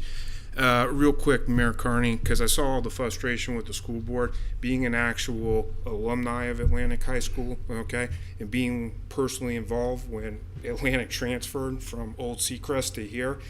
I feel we were lied to by the school board at that time, okay? So I understand the frustration that's going on there, okay? But before I get to my main issue, what concerns me is that the city attorney really doesn't understand the agreement, okay? And that's part of the problem I'm having with the zero confidence with her, okay? She doesn't really understand these legal agreements, and she's incompetent. He's not supposed to direct, no offense, excuse me, sir, one moment. He's not supposed to direct. Yeah, I think it breaches our rules for decorum we to really allow don't employees to criticize. be defamed Okay. by But go ahead. residents So of if here. you This is, I mean, I was there, I lived it. So if you want to go get the Atlantic High School yearbook, Just you're don't gonna see reference me. our attorney. Right. she's talking about something, okay? You're unprofessionally interrupting me, which is not You're surprising. breaching our rules for decorum. Okay. We have rules for decorum, and allowing our employees to be attacked I'm breaches talking our about rules for something decorum. that's happening. Then stick sir. to the issue at hand instead of attacking our employees. You know what? Here's what I'll do. Because you like to make threats to people, I'll go ahead and get an attorney involved. Okay? No problem. Do your worst. Is that a threat? That sounds No. like a threat. Nope. Hello, everyone. My name is Patricia Wright. My name is Patricia Wright. I live at 255 Northwest 14th Avenue.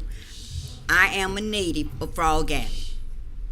I was born and raised in Frog Alley, the first block of Frog Alley. My concern is every time it's put on the shelf, it's put back on the shelf.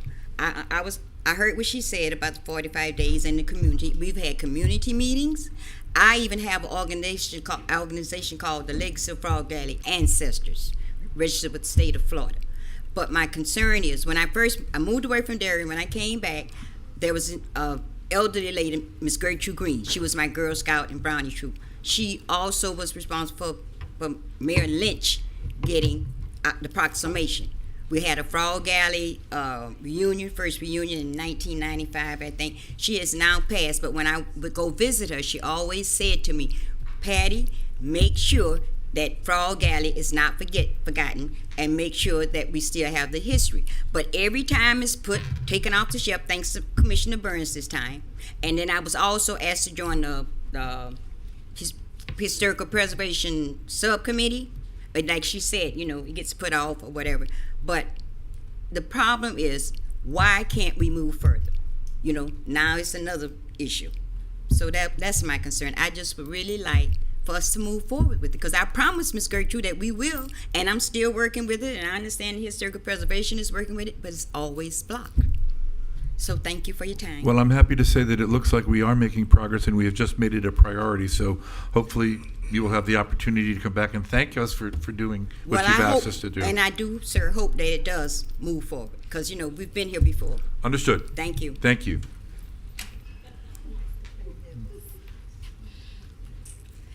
Good evening, Mayor, Commission.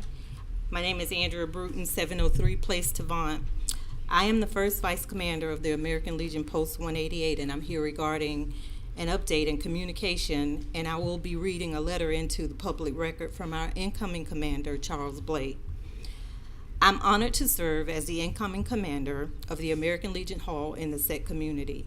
For decades, this hall has been more than just a building. It's been a gathering place, a refuge, and a symbol of service and unity for Black veterans and their families who helped to build and sustain this neighborhood. Our vision is to bring it back to what it once was, a vibrant, welcoming hub rooted in pride and service and in belonging. Our strength as an organization lies in our deep connections with veterans, those from the World War II generation who laid the foundation, to those returning home today, seeking purpose and community. We're civically engaged and committed to being a symbol of what it means to be good stewards of our community, not just in word, but in action. While we bring passion, experience, and community trust, we also recognize our limitations, which is why we've partnered with Shared Future Foundation, who's supporting us with project management and resource development help. We've also contracted with professional services to ensure that every aspect of this project of restoration, from planning to execution, is done with excellence and accountability. Our team has been working diligently to prepare for the hall's reopening and its eventual return to veterans' ownership. We envision it once again serving as space where the community can gather, learn, celebrate, and connect with resources such as veteran services, cultural events, neighborhood meetings, and more. We remain committed to working in good faith with the city to resolve any outstanding issues. We believe partnership is key, and we look forward to building a relationship rooted in trust, transparency, and shared purpose. Thank you for your time, your leadership, and your continued support as we work to honor the past and reimagine the future of this important space in the set. Thank you. Thank you very much for all you do to help our veterans. Good evening, Mayor and Commissioners. My name is Sarah Selznick. I reside at 1700 Northwest 2nd Ave in Delray Beach. Tonight, I'm here representing Shared Future Foundation, and just in the sake of communication, I feel like there hasn't been a lot.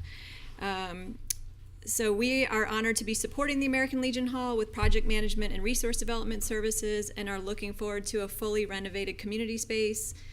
Long term, we hope to support the management and activation of the space once it's restored. Just some updates. Post 188 and Shared Future Foundation have hired an architectural firm, Studio Barnes. A site walk has been completed. It was actually completed on Veterans Day, November 11th in 2024. All the pre-design services have been completed and were done by November 29th, 2024. And on April 22nd, finalized concept design services were finished up. So we are currently able to provide floor plans and renderings for the building. Given that we're hoping that this thing, that we kind of wrap up, or we're able to kind of work this through, we could have construction drawings and cost estimation on track by June, and be ready for permitting. These milestones reflect the dedication of both the project team and the community members who care deeply about the space. But I do want to share a real challenge that we are having. Fundraising for a building that isn't owned by the organization is difficult to do. As much as this hall is a symbol of local pride and historical significance, it's difficult to secure private and philanthropic funding when the property isn't held by the organization seeking the funding. Shared Future Foundation has met with several funders who have expressed interest in supporting this project. However, many funders require clear site control and ownership before they'll commit the resources, even for something as worthy as preserving and activating a historic Black Veterans Hall. We believe this building can once again become a hub of service, culture, and connection, but to make that vision a reality, we respectfully ask Commission if you would be willing to explore options that might help resolve some of the difficulties we're experiencing with the fundraising. I'm available to share what we have so far and talk about the future of this project with anyone interested, and I appreciate your time and your leadership. Thank you very much. How you guys doing? Good evening, City Commission. My name's Mike Stom of Stom Development Group, 900 East Atlantic, Suite 5. I'm here on behalf of 1006 Brooks Lane, LLC. My business partners, Boris and Nellie Zuzan, are unable to make it. They're very apologetic tonight, but they had a prior commitment. I'm here to present a concerning fact pattern relating to our building permit number 2200204096 for the construction of a single-family home located at 1006 Brooks Lane. My hope out of tonight is for the opportunity to meet with City Commission to further discuss the fact patterns and such. The key facts to highlight, given it's only a 3-minute snip, are on June 26, 2023, the building plan, not the permit, was approved. Unbeknown to the applicant, and after the building plans were approved, the city passed new FAR and finished floor elevation ordinances. Then on September 12, 2024, the building permit was finally issued as the $46,000 in fees were paid and collected by the city. Per the city's ordinance, a permit is not deemed issued when the plans are approved, but instead when the plans are paid for. There was a reliance to the tune of over $100,000 after the plans were approved, and then an additional $300,000+ after the permit was issued on September 12, 2024. The plans were effectively redesigned to adapt to new FEMA flood elevations, engineering compliance with current FPC standards, and all sorts of design-related items. In December of 2024, we applied for a permit amendment well within our rights. The only reason we applied for the permit amendment was to bring it up to the current FEMA flood elevations. In January 2022, January 22nd, 2025, the city staff later informed us that the permit was expired and would have to be resubmitted and adapt the latest ordinances, drastically affecting the approved plans and our equitable rights. To be clear, we're still within our 180 days period since the permit was issued. And furthermore, a proper notice of commencement was filed shortly after the permit issue. Had we not even applied for the amendment, this would have never even come to light. We would have been nearing completion of a project, and it was only that we wanted to adapt to the new standards. So, we take, and it's kind of in a stance where we disagree with the fact pattern with the city. We'd love an opportunity to discuss it. Lastly, there's also a state of emergency from Hurricane Ian that was issued in September of 2022 that provides a provision where you can extend building permits. The most important thing is this ordinance can actually be retroactively applied in order to extend building permits under these Florida executive orders. We filed this letter on April 4th, 2025. So, look, Delray, we're really active here. We love the city. I call it home. I'd love an opportunity to sit down with you guys individually and, present these facts in a longer than 3-minute stance. So, thank you. Thank you very much. Yep.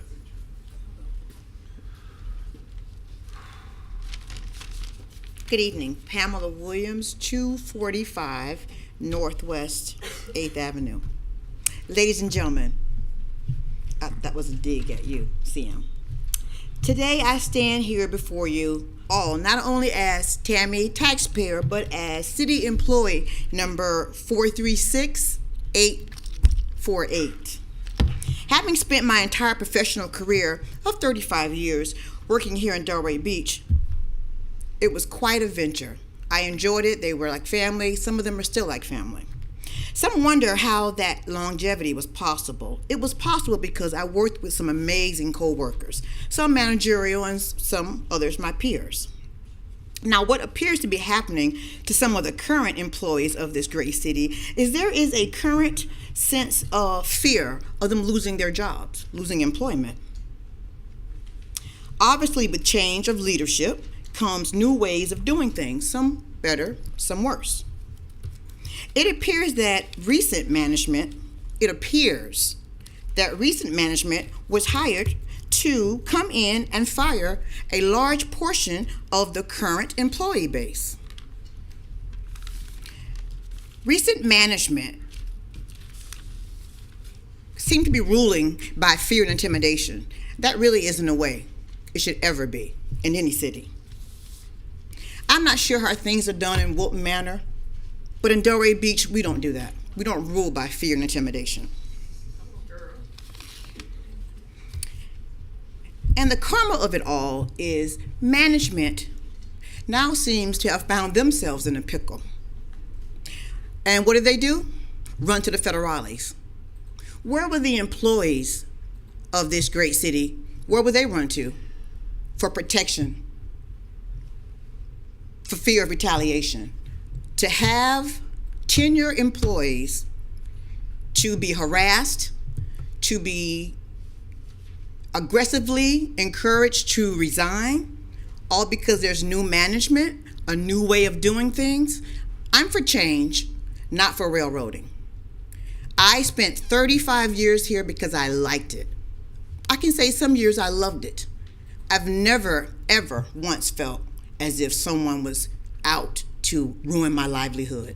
But if you take the time to listen to your current employee staff, we talk at the beauty shop, we talk at the grocery store.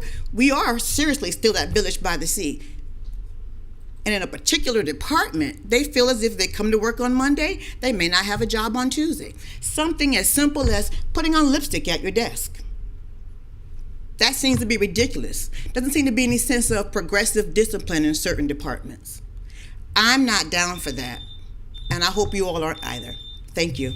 Thank you very much, Ms. Williams. You're welcome. Hi there, Marjorie Waldo representing Arts Garage.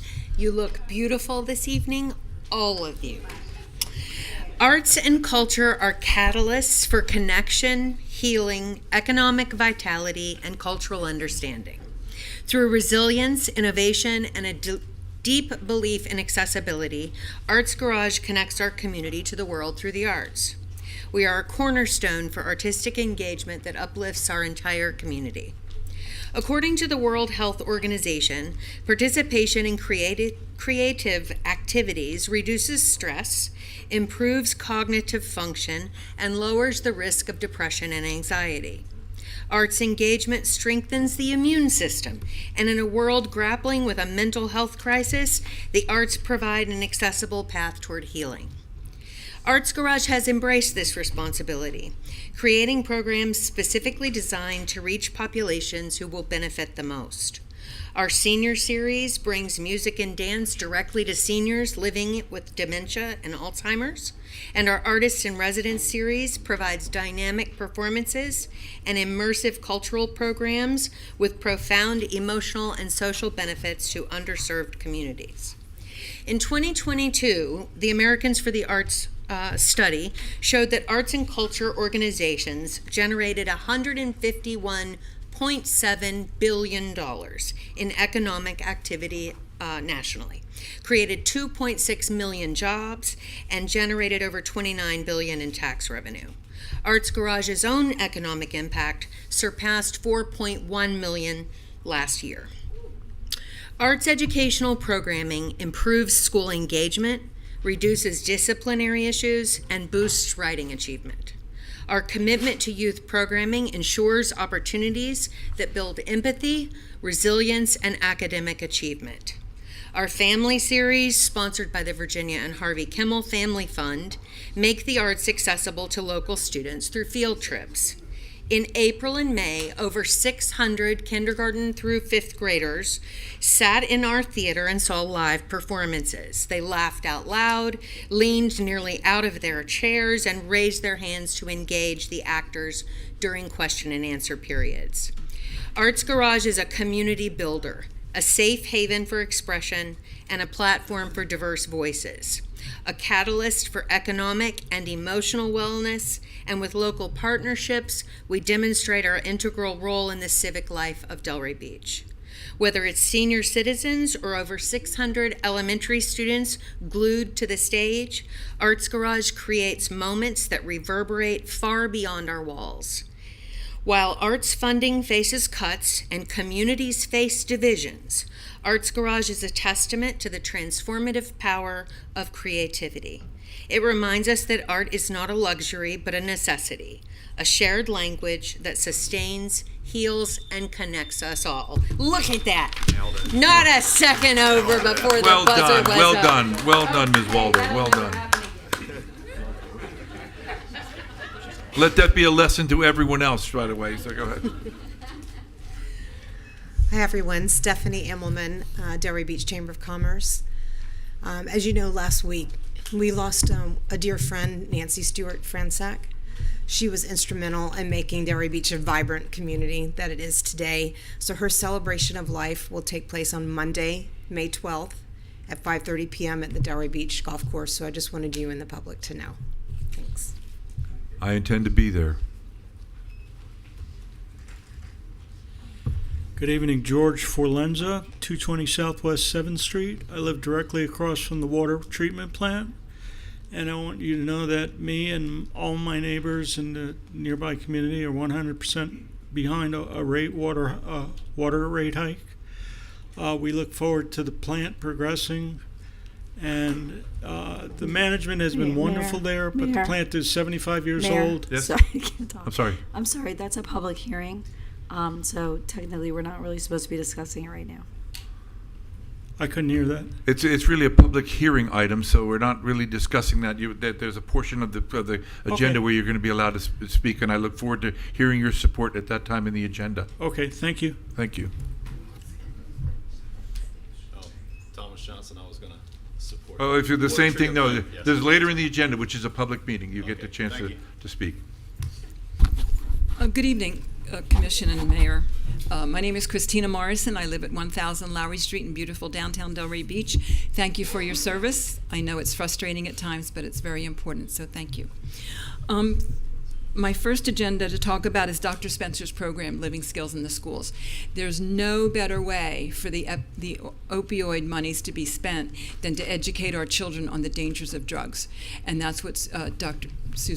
Spencer's program does. It's tried, it's proven, it's successful, and please provide her with some funding from that opioid settlement because it will be very well spent. Second, I want to talk about career paths. Our city has major industries that offer career paths to our children that don't involve a college education. Automotive, culinary, hospitality, medical assistance.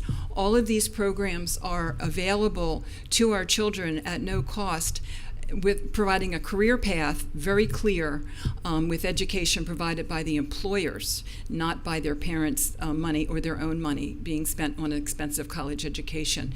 The Chamber has worked very hard with these industries and with the city to promote these programs to our children, and they're very important. A lot of our children can't afford an expensive education, and it provides them with the career path that will keep them right here in their hometown of Delray Beach.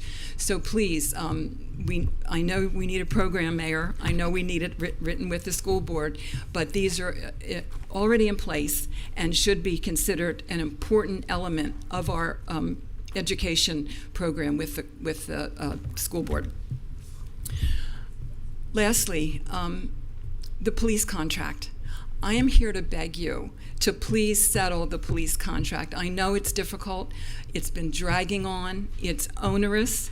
But morale is down, and we really need to maintain our world-class city status. We are a world-class city. We have our own police department, our own form of government, our own fire department, our own library that's not even part of the county. We support our own library. All those are world-class city factors, and we are a world-class city. We need to maintain contracts that maintain that world-class atmosphere right here in our hometown. So please, I know there are onerous issues, but please, there's a way to get through them, and we need to get through them. So please settle this contract issue. Thank you very much. Thank you very much. You know, we were waiting for you at the workshop. We would public comment. We said, "Where's Mr. Long?" I thought we were going to talk more about the historic district and the conservation district, and that's what I'm going to do. This is a personal perspective. Name and address for the record. I hate to say that to you. 46 North Swinton. Okay. Concerning the conservation and the historic district, I want to give you a little personal perspective. I'm looking at a historic district as sort of like a savings account, compounded interest, because over time it gets more and more valuable. And particularly, it's not like a single one generation thing. We need to look at this, what happens from 50 years from now. And when we look at downtown Delray, I understand that some of the developers would see our historic districts may be in an over-regulation, highly unnecessary. And in some cases, it might be for some developers, because a lot of them are very capable of doing the right thing. When they tore down the arcade at Hands, I went, oh no, and it turns out that the developer put it back to closer to what it was originally. There had been 3 little stores there behind that arcade. Some of, I know one of our prominent real estate attorneys here is maintaining 2, maybe more historic properties and doing a very good job of it. My perspective comes from 2 different things. There's some strange coincidences. Worked for 2 major developers. One was a shopping center developer building regional shopping centers. Another was a condominium developer buying apartment complexes.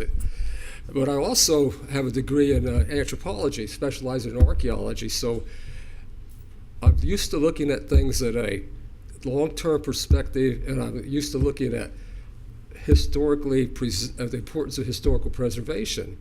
I've done excavations in Florida, Republic of Panama, South Dakota, Quebec, New Brunswick, and did a survey for NASA, try to see what was going to occur in that 88,000 acre area that they bought back in the 60s.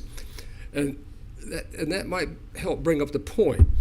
Okay, right at this time, somebody who took one of my classes is actually doing some archaeological work out there, and they're all getting all very excited about something that's 50 years old. And you think, well, we're talking here at Delray, 50 years, is that very old? It wouldn't seem like it, but it's very important. They actually, believe it or not, the Air Force asked the University of Central Florida archaeologists, please find the site where they launched the first bumper missile in 1950. And I'll be damned if they did it. I've been out there and looked at it. They actually found the concrete blockhouse foundation and the unfinished, and the runway mats still there under the dirt that led up to it and stuff like that. So, in any event, think of historic preservation, conservation, all. What is best for the future in the long term, not just for today? Thank you. Thank you very much. Are there any other members of the public wishing to speak?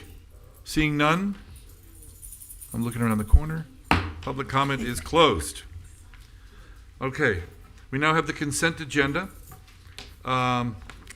We need to, I need a motion to approve the consent agenda. So moved. Second. All in favor? Aye. Any opposed? Fine, adopted unanimously. We now go to 7AA, which is former 6L1. And I know Missy's not here, so is, oh, there you are. Cynthia Bosan on Yes, behalf right, of we Missy got- Barlotto. Right, just one, I'm just wanting to, because it's 800,000 and we're doing the pavilion, I'm just wondering what kind of work are they doing to, huh? I'm sorry? Don't mind me. Go ahead, please. Great. Cynthia Busana, I'm the Assistant Director of Public Works, and the pavilion is going to be completely removed and rebuilt with brand new members, brand new attachments. The original intent of the project was to maintain and keep as much as we could, but once we started to look at really the salvageable value of the components, once you take it apart, it's really just cheaper to demolish the whole thing and build fresh. And how long will that process take?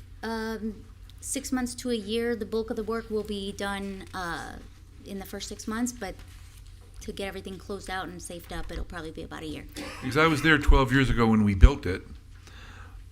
Is it going to be built in some manner different so that every 10 or 12 years it doesn't need to be replaced? Or is the beach just one of those things which you're going to have to always do it? The beach is a very destructive environment, I will say that, but there are lessons learned from the last go-around. And a lot of the structural components, the metal fasteners, if you will all be 316 stainless steel, and that will help us get a lot more life out of this next iteration. Great, thank you. Are there any questions from anybody? Could I ask a question? Yeah, I'm sorry, please. it's confusing because it does say repairs, so you think. And the issue is it started, Right. when we first started investigating our intent, because it was built originally in 2013, was to salvage as much as we could. So we wanted to take it apart and rebuild. Right. So you're keeping the same footprint, or is it going to be larger? What's the exact same footprint? Got it. Thank you so much. Sure. Anyway, thank you very much. We for had a the second story or something to it while we're rebuilding What? it anyway, you know? Well, we're going to make it entertaining, I don't know. Why not, yeah? It's Miss an opportunity. we could have a second floor, suite for the commission. We could be holding our things up there. but- Motion to approve resolution number 82-25. Second. All in favor? Aye. Any opposed? No. Okay. 6G, which is now, former 6G, which is now 7BB, is the approval of the license agreement for the license plate recognition camera placement on private properties. I just really was looking for an update on the program, because I know you've been, obviously we're going to grant, the licenses, but just interested on how we're doing with the program generally, because I know we got money for it, and that's all. No problem. My name's Russ Major. I'm the Chief of Police, Delray Beach Police Department. It's a pleasure to be here. Commission, Mr. City Manager, and the Mayor, of course. This grant was given to us. We were awarded it, just to kind of digress, $964,000, which was fantastic to use towards technology in relation to public safety. Specifically, what we're using it for is license plate readers and closed-circuit TVs. And what that does is provide a different layer other than just police out there making our citizens and our visitors safe.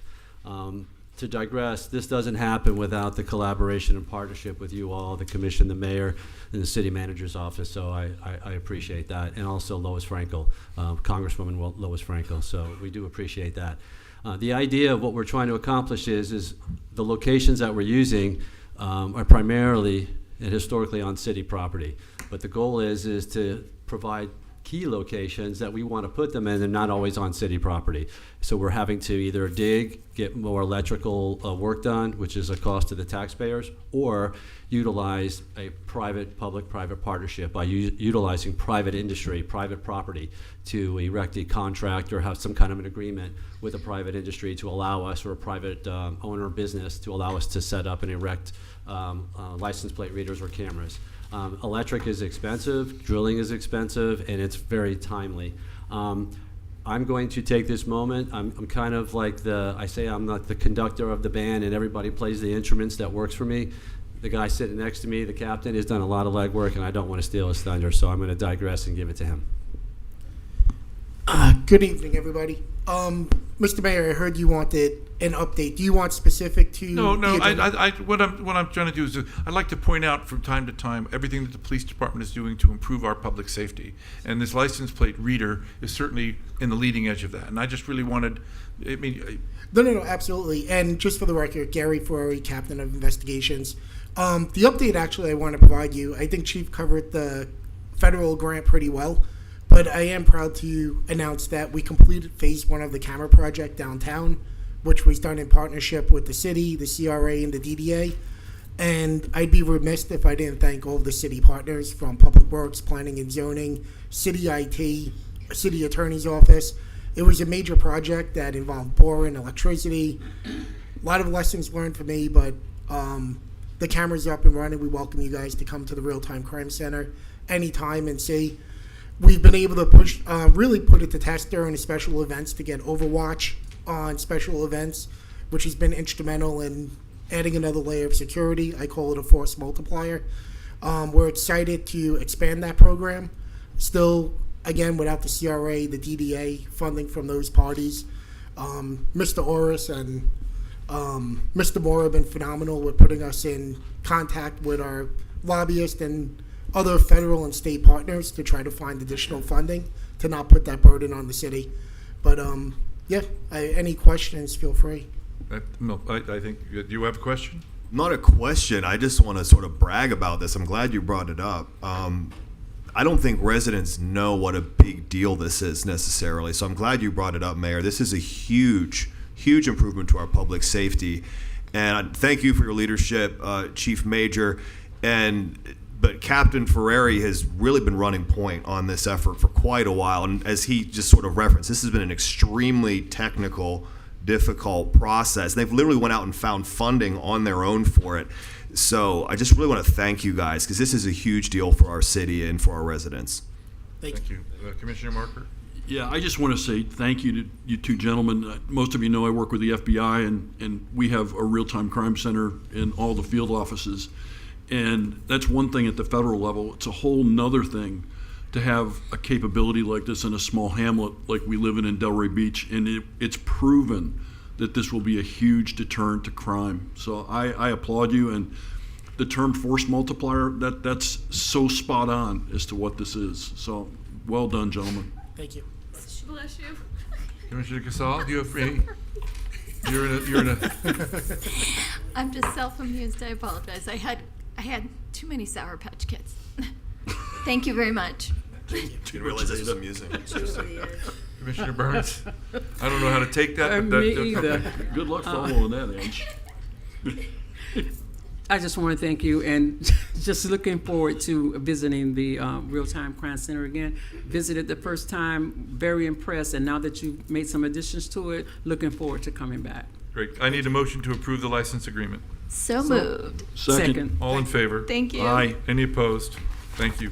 Thank you, guys. Shake my little. That's super. Yeah. It's so good. Tell me after. It's so good. What, the presentation? Oh, I know. I know. Okay, we're now on item 7A. Are you composing yourself over there? I'm trying You my fine? hardest. I don't know. Okay. All right. It started this afternoon. Okay, we're now on item 7A, which is a nomination for appointment to the Public Arts Advisory Board. And based on the rotation system, this appointment will be made by Commissioner Marker. I would like to nominate Michelle Kaplan. Second. All in favor? Aye. Any opposed? She's approved unanimously. Great. 7B is discussion update regarding the American Legion Post 188 litigation. Attorney Jelen. I didn't anticipate not having a voice for this. So as you know, we are involved in litigation with the American Legion. From our last shade meeting to now, we've been working collaboratively with their attorney, Mr. Brown, attempting to formulate a settlement agreement and a lease consistent with the direction of the City Commission. I did notice that a few days ago, the court did issue a notice to Mr. Brown to provide a status update because there hasn't been activity on the case in about 10 months. And so I think the court's starting to get a little antsy.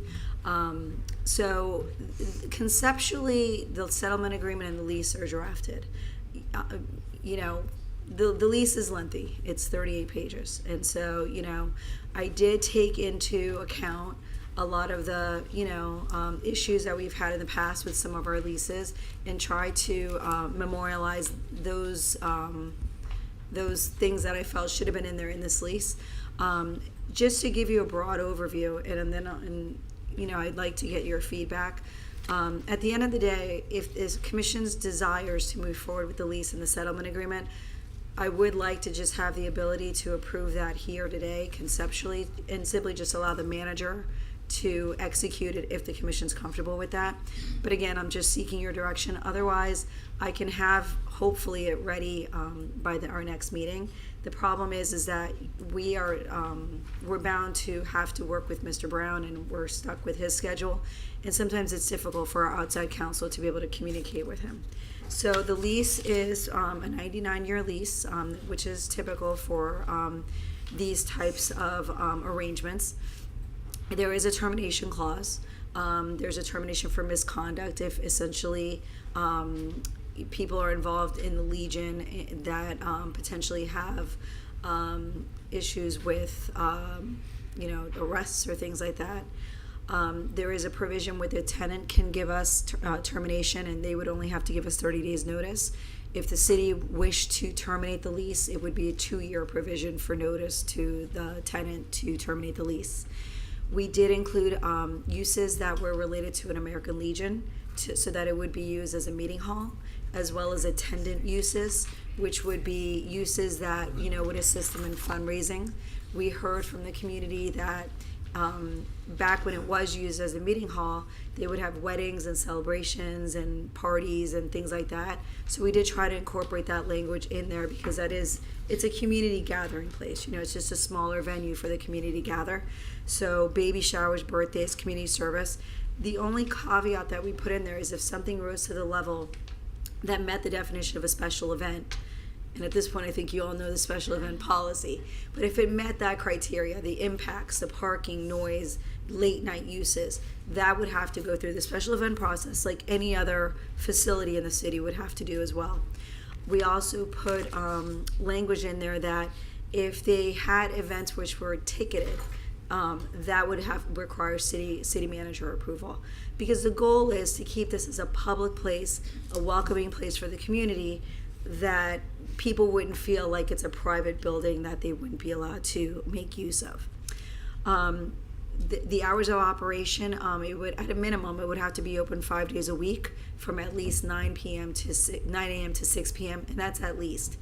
Again, they still have to comply with our LDRs, and so if they wanted to be open 24 hours or it was a late night use or something like that, that would still have to come before you for some type of approval and acknowledgement. It was very important to ensure that the building was open to the public and accessible to the public, and that it promoted and appealed to the diverse demographics of the community, so that's in the lease.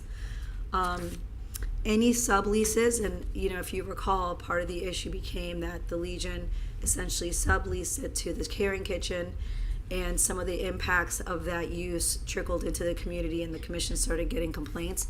So any subleases would have to come before the City Commission for approval. And as you had indicated during our shade meeting, in the event that they were able to get a certificate of occupancy after 3 years, they would be eligible to come before the commission for consideration to have the property deeded to the American Legion. The deed would have what's called a reverter clause, meaning that they couldn't sell it. They wouldn't be able to use it for anything other than essentially what's in this lease. And so that's conceptually where we are with the lease. You know, we're still fine tuning on some of the details, but because of the length of time that it's taken to get to this point, if you're comfortable with the city manager executing the settlement agreement and the lease, we can do that. Otherwise, in speaking to outside counsel, I think we can have this ready by our next city commission meeting. Can I throw an idea out there? I mean, Rob, she had one first. No, go ahead. I'm sorry, Deputy Vice Mayor. Go ahead. Yes, I would like to. I have I've prepared a statement here for my colleagues, and I would like to read it. Thank you, and thank you, Rob, for because I had asked the mayor to talk. Yeah. So, to my colleagues, I am asking for your support to reconsider our settlement offer that we previously made to the American Legion Post 188 property. I fully recognize that what I'm proposing today differs from what was originally offered. However, there is now new and compelling information that was not available at the time of that closed door session. Specifically, the American Legion Post 188 has been presented with an opportunity to receive grant funding that will allow them to bring the property up to code, something that was not possible under the assumption guiding our previous offer. The original intent of the commission was to assist the Legion by allowing up to 3 years for transition and then transferring ownership. However, due to this grant opportunity, the Legion will not need 3 years. They need the property to be placed back in their ownership now in order to qualify for the funds. Ms. Sarah Selznick and her nonprofit organization has a track record of successfully working with the community and securing grants, many of which are currently benefiting the SEC community today. She is willing to assist the Legion in this endeavor. However, the grant funds cannot be paid to the city. They must go directly to the Legion as the property owners. This is also about righting an unfortunate set of circumstances. The veterans lost ownership of the property not through neglect or intent, but due to the death of previous custodians. As a result, they were unable to receive critical correspondence, and the property was ultimately deemed abandoned by the city. We now have an opportunity to resolve this situation fairly and constructively. I propose that we move forward with transferring ownership back to the American Legion Post 188. If the necessary renovations do not occur within a specified time frame, the property will revert back to the city. This provides accountability and the support needed to move forward in good health. I am seeking consensus to consider this request in the spirit of fairness, community partnership, and support for our veterans. Thank you very much. Commissioner. Glad you went first. You laid the groundwork here. Well said. Is that something that we could do here today, Lynn? I mean, instead of doing the lease agreement, could we just deed it to them? Could we agree to deed it to them like immediately and still have that reverter clause in there that we have currently? You could give me direction today that that's. You would give me direction today that that's how you want to proceed with this. Our code requires a public hearing. Okay. So we would have to have a public hearing, we'd have to advertise it, you would have to consider it, and then obviously I need time to draft it, so I would need to know what provisions you would want in the deed Okay. in order to ensure that your direction is met. I mean, given what we've heard about what's happened with this property and that they are able to bring it up to code and there's like site plans and drawings and there seems to be a lot of work going into it and that there are grant opportunities if we sort of get out of the way. I think it sort of is in our best interest at this point to sign the deed over. We just need to figure out the details. So I'm going to be on board with that.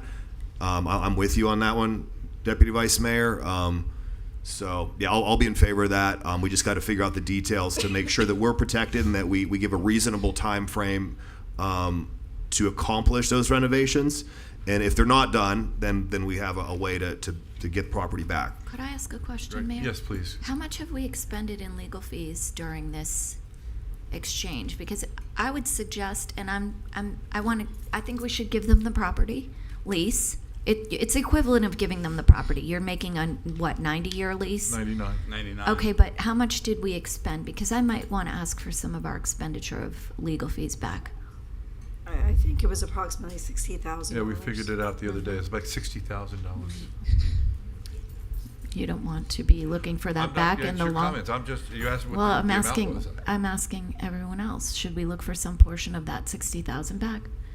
I feel like that's probably something we should be asking for, on behalf of the taxpayers. We're giving their property. I'd prefer to help them raise money, not like nickel and dime them over 60 I don't grand. think it's a nickel and diming. It's the taxpayers' money expended on legal fees. Okay, understood. Commissioner Marker? Yeah, I'm in favor of transferring the property over, assuming the provisions that you and I talked about are locked in there. I hadn't really considered Taxpayers asking for spent some money back. I think it's a good consideration. Maybe we split it down the middle. Maybe we ask for 30, but I do think we should ask for something.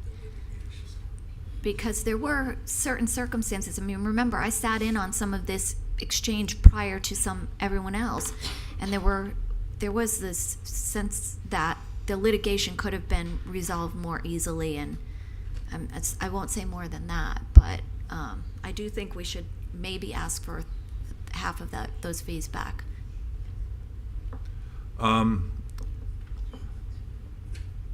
I understand completely why they would want it deeded over. I don't believe we would get, even with the lease, though, we're not getting any recovery of fees, are we? No, in fact, if you recall, we were going to give them a nominal amount towards their legal fees. Towards their legal fees, correct. So our legal fees are spent even if we do the 99-year lease, which everyone agrees is tantamount to a sale to start with, or a conveyance Right. to start with. I mean, I like the idea of getting some of it back because I do think they dragged out the as defendants, or the thing was dragged out, and it probably should have been resolved 2 years ago. Right. Probably with the way we're trying to resolve it today. I understand completely. I think the city can protect itself with reverter clauses, with pretty strong reverter clauses, which can also include, the activities, what they can do there. I think that we can protect ourselves. I mean, as the hours of operation, I think that they should have like hours of operations like the Elks have. They could do events until 9 o'clock. I mean, saying they got to close at 6. This is going to be largely an after-hours thing. If they want to have cards or something like that, that would be. That was the minimum. Huh? That was the minimum. The minimum. So they could have- Okay. That's fine. So we are going to allow them to go beyond that thing. I think it's a tricky thing with the fees because if they weren't going to get it with the, and I do agree it could have been settled 2 years ago for a lot less money, but. Taxpayers had the ability to keep it going back to the table. I don't know what mechanism we would have in place to try to get that back unless because what was the lease? We were leasing it for like $1 a year, It was right? $1. And, Yeah, you I know, mean, a lot of the delays, candidly, I don't think it was caused by the members of the Legion. Wasn't that- And that I was their know attorney. I think there was a. I think a lot of it was, and I'm not going to disparage anybody, but I No. don't know if the members were actually always made aware. And frankly, if we're interested in rehabbing this building, I would think we'd want all the money that they can collect to Absolutely. go towards. I think the city's going to get a benefit. The building is blighted right now. Yeah. It's not in a good condition, and they know what they're getting themselves into because they've done at least 3 inspections at this point. And so and obviously I'm going to take your direction, but I think at this point in time, I think we would want to see the monies go towards improving that building. Yeah, my view is that they have if they can get this place up and running and make it a real contributing part of that neighborhood, it's I hate to say it's worth $60,000, but it's worth $60,000 because it means a lot to the community to have it, and I think that if they have bona fide grants that they can get, then that's also worth our investment in getting that place back up and running. So I would support creating the public meeting that we need to have to see about deeding it over. Maybe we can have the discussion of whether or not fees as part of that process. But I do think we should start the process because I think when you get opportunities for grants, they come and go, and so you want to kind of grab that opportunity while you have that opportunity. So just a couple items. The settlement agreement, it would essentially be the nominal amount that we were gonna give them towards their attorney's fees, do you wanna keep that in there or remove that? I really don't want to pay them anything for their Right. legal fees. Okay. I mean, that's me. Yeah, But, you know, I want attorney fees and back, con- never mind. considering paying for them. that we I'm are. just bringing up what was already, No, I understand that, but. What were we considering? it was $5,000 So we were gonna give them $5,000 to get towards their started. attorney's fees. I think for getting an immediate conveyance, that may be something they should think about paying their own fees, but. Let's keep in mind that they have struggled to pay their Absolutely. attorney's fees throughout Oh, this I process. understand that. I'm not interested in punishing the members of the Legion, and Absolutely this not. feels a bit punitive at this point if we're going over these fees. Frankly, I get that it's taxpayer money technically, but if we want to be done with this issue finally after years, why drag it out over $5,000 or even $60,000? I'm not dragging it out. We shouldn't be it isn't talking about technically fees. taxpayer money. It is taxpayer money. Right. Yeah. We should be like cheering that we finally have a solution to this, and that it looks like there's a lot of activity that's going to happen here, and it's finally going to get done.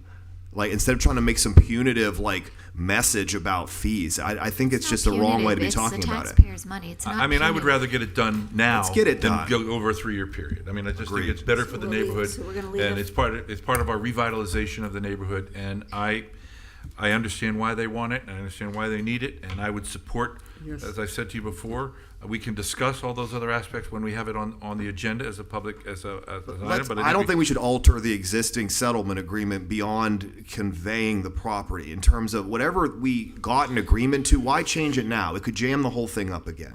I don't want to see that happen. I want this to continue. let's. That's, Okay. You've And got then- direction to bring it for to a that. public hearing.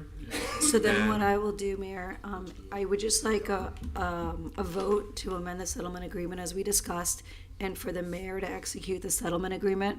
Once the settlement agreement is executed, I'll be able to bring back the public hearing item with the quitclaim deed. I envision the quitclaim deed is gonna have the reverter clause that will, and this is what I need direction on, it will require that it be used as an American Legion building and whatever attendant activities we had already agreed to. And how much time do you want to provide for renovations? Initially, we were gonna give the 3 years. I don't know the terms of the grant, but if they, is this something they think they're gonna get done in 6 months?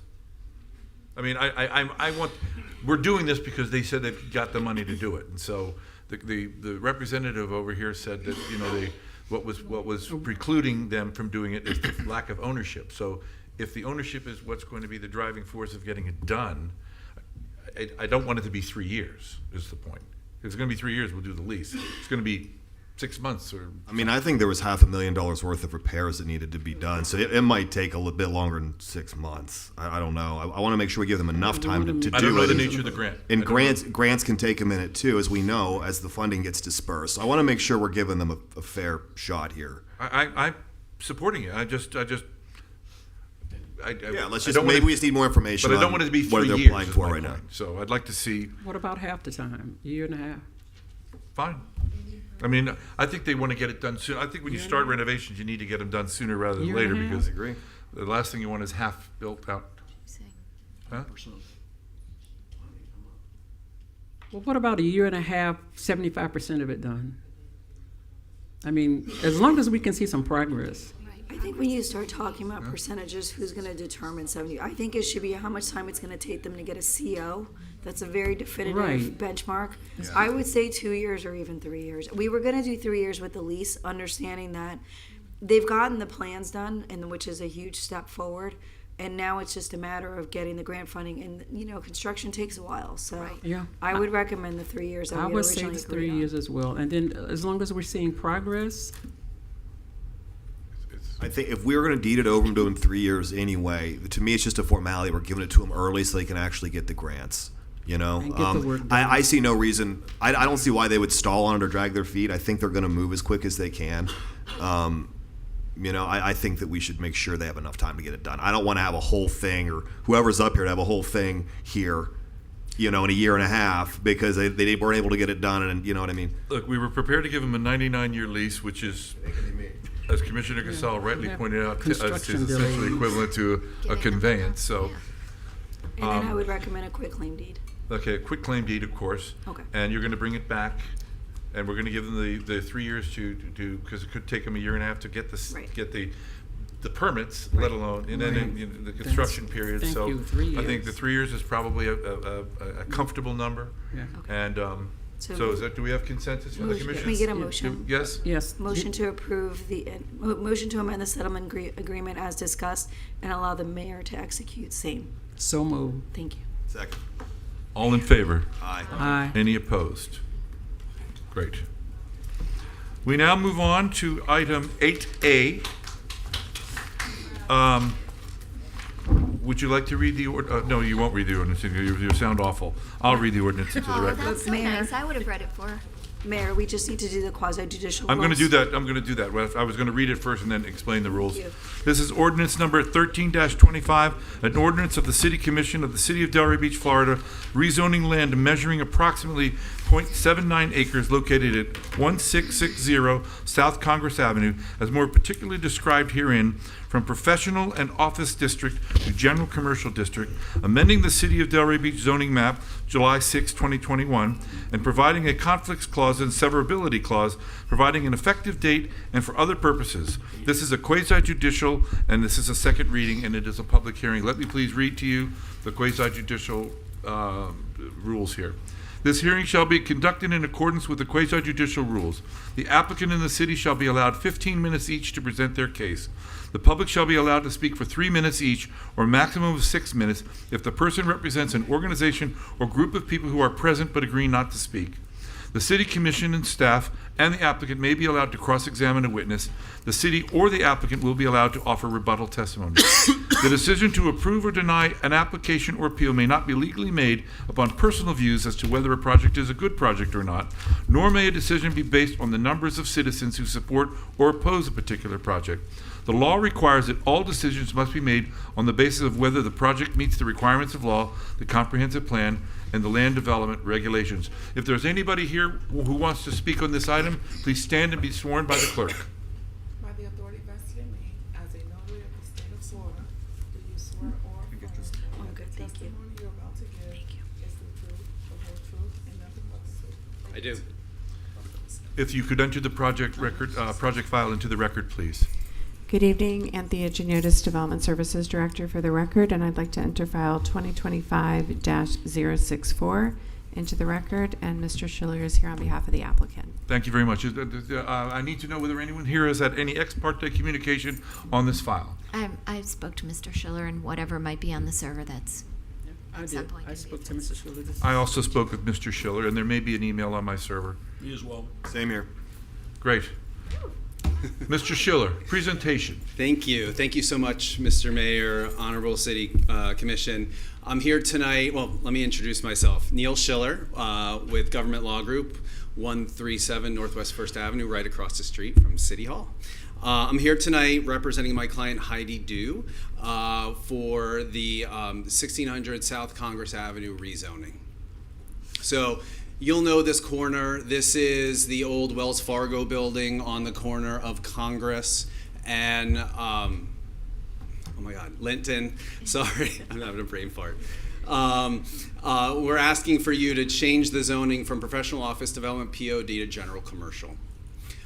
This is 1660 South Congress.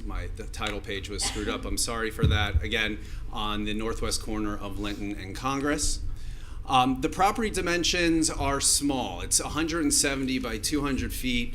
And I want to point out that here, it won't be relevant elsewhere in my presentation, less than an acre of property, and you can see some of the challenges the site has. I've shown the comprehensive plan. The comprehensive plan shows this parcel as being general commercial, which is what we're asking the rezoning to be. And the zoning map shows it as professional office, POD, and to the south, that Shell station is general commercial in the zoning map. So we are going to be next to an existing general commercial parcel. So when you change a zoning district in the city, as you know, you have to give multiple reasons, or you have to give at least a reason. There are multiple reasons about we're changing the zoning, but I want to read to you what the findings are.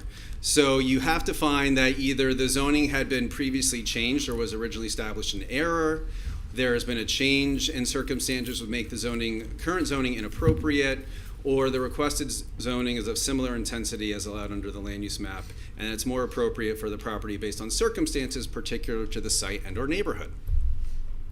So we are going with two different reasons for the rezoning. The first is that there has been a change in the in circumstance which makes the current zoning inappropriate.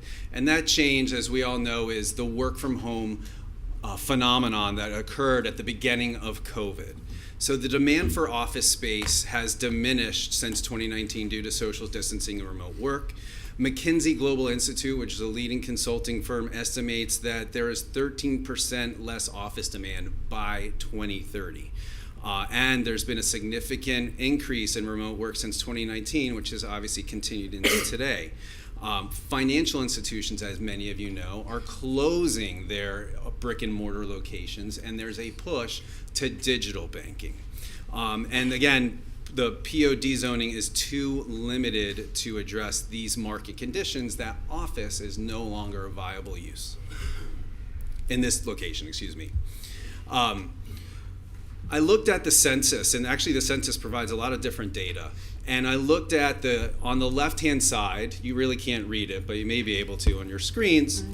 On the left-hand side, you'll see all the existing permitted uses in the POD zoning district. I'll read them.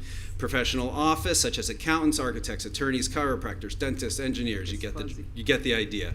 General business offices for businesses, banks and financial institutions, finance, insurance, travel and real estate services, medical offices, medical clinics, all the way down to educational facilities and training centers. I looked at the census, which is on the right-hand side of the screen, and they actually started charting percent of remote workers by major industry groups, ranked from largest to smallest in 2021.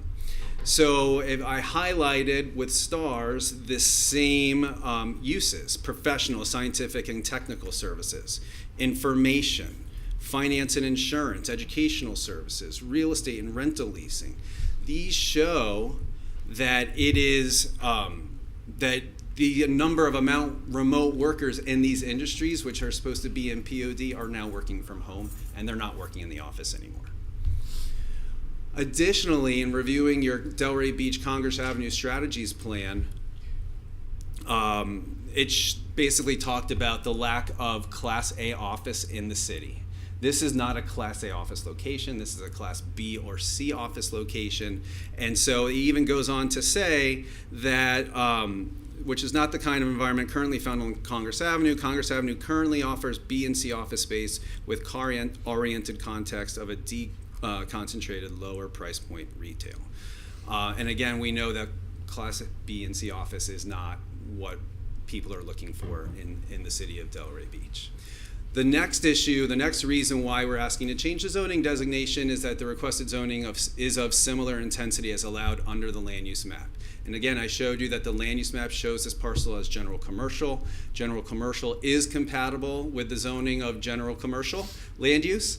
The Citus property is a hard corner. This is a commercial piece of property, as you can see. The other corners include a strip commercial center, a large strip commercial center, medical office and pharmacy, and a gas station. Again, the site is prohibitively small and making parking intensive uses unrealistic. Why is this important? Because if we change to general commercial, I'm just going to put it out there, there is that potential to do a live local project because it's now commercial. We can't park a live local project on this small piece of property, and that's not what my client wants to do. But despite what my client wants to do, the zoning will still remain. But again, the site is so small, to do a live local project there just doesn't make financial sense. And again, GC is a reasonable zoning district on this major intersection. So you have your required performance standards, land use map concurrency, which we have, concurrency with the code,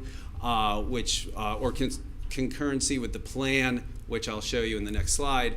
Consistency with the code. Again, your rezoning is consistent with the performance standards in 3.2.2 and compliance with the LDRs, which again, this rezoning application is compliant with the LDRs. You have additional standards for rezoning. They include, is this the most restrictive residential zoning district? We're not asking for residential zoning. Rezoning of the land west of Interstate 95 to accommodate auto dealerships or to AC. We're not seeking any auto dealerships or AC at this location. Zoning changes that would result in strip commercial development shall be avoided. The site is too small to accommodate a strip center. So we are not nor are we proposing a strip commercial development. D, the rezoning of land shall result in allowing land uses deemed compatible with adjacent and nearby land uses, both existing and proposed. The rezoning will result in land uses that are compatible to the residential to the north and the west of the property. The setbacks and lot coverage and landscape buffers all exist to ensure that this property, whatever the use ends up being, is compatible with the residential to the north and to the west. And whether the last standard remaining infill lots in the coastal high hazard area, which this does not apply. I've listed a number of different policies and objectives that we are consistent with in your comp plan. I think your staff will agree that we are consistent with a lot of these, or all of these, in addition to others in the comp plan. And then I looked again at the CBRE Congress Avenue strategies, specifically as to what they thought this property should be. And I found that a couple of things I highlighted. On the right-hand side, why is this critical? It says Delray Beach is currently experiencing a 7% vacancy rate that will only increase over the next few years for office. One of the guiding principles and recommendations is that support existing home improvement or light industrial clusters and encourage commercial property improvement and redevelopment. And that's what this is. Redevelopment of a blighted property.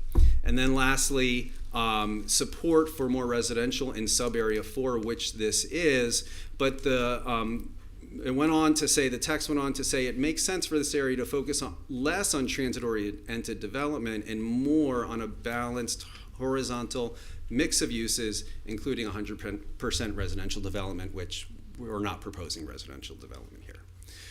So in conclusion, we've established the findings to allow for this rezoning to happen, consistent with the comprehensive plan, consistent with the Congress Avenue strategy plan. The rezoning will allow this property to finally be redeveloped. It has been a blight on this community for too long. We finally have a private property owner that's willing to invest in this property. It will be brought up into today's standards. The Planning and Zoning Board recommended 6-1 to vote to approve, and we ask that you do that tonight. So thank you so much. Thank you very much, Mr. Schiller. To the city. Okay, great. This is Quasi, so I will go over just a couple of things really quickly, but I think you have a pretty good overview of the request. Hang on, hopefully there's something loaded. Okay, so again, it's this property is at the intersection of two, I think there's 6 lanes at this point, roads, West Linton Boulevard and South Congress Avenue.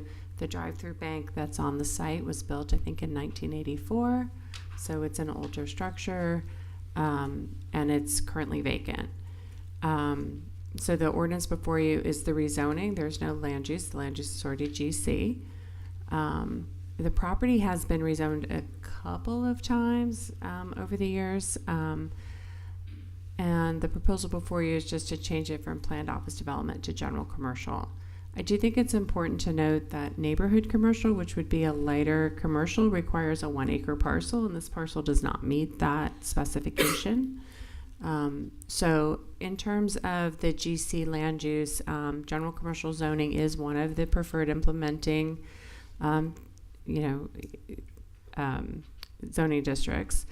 I think in terms of concurrency, the thing to look at, the most critical thing, is that GC ushers in a pretty wide range of uses. Currently, the POD is office, but it's been vacant a while. So the bulk of the discussion at the planning board, and what we always ask the applicants to do, is to model the most intense outcome. So the most intense outcome, and Mr. Schiller, correct me if I have it wrong, is restaurant. Yep. And that, if it is redeveloped as a restaurant, because you're only doing rezoning, it does increase the traffic trips pretty high, 510 daily trips. But the part of South Congress in the city is the arterial that we have that actually is positioned with the long range transportation plan is the best. If you're going to do it, that's the best street to do it on, because there's a little more room in the projections for accommodating increased traffic. It is a small site, but nonetheless, we all know what a drive-through restaurant can do. There's no site plan application, and again, it's a wide range of uses that could come in, and that's not specifically what's being asked for at this point. So I'm trying to just see. I think you've gotten a good overview of all of this. I'm not going to repeat it. I do think it's worth mentioning that the GC zoning is across the street from GC zoning, but it is a budding RM. So when a site plan comes in, the transitions, particularly related to the surrounding residential, will require a lot of careful evaluation. And ultimately, you have to decide whether this application before you meets one of the three rules, whether or not there's been a change or the zoning was done in error, or if this is a similar intensity. That's a required finding that you'll be making. And then I don't know what just happened. I didn't do it. It's going crazy. Darcy's like, enough of this. Let's go. Okay. So I think you've gotten a good overview of this. And whether it's a similar intensity. I do think it's important to note, if you didn't get a chance to watch the Planning and Zoning Board meeting, that the recommendation was 6-1. The dissenting vote really did have concern about a drive-through restaurant or something very intense coming in. But to be fair, the prevailing side said that was part of why they were voting for it. They thought that a more intense use would occur. The other questions that came up were whether it was opening the door for a possible CBD establishment. It is too close to another one to allow that use there. We have separation standards in the code. And the other question that came up at Planning and Zoning Board was whether a tattoo establishment could be established there. And that is not what's being proposed, but in the realm of uses, that one does meet the separation standards from other uses, so that one use you'd be opening the door to that with this. And again, it's 512 trips for a drive-through restaurant, a little bit less if it's a sit-down restaurant.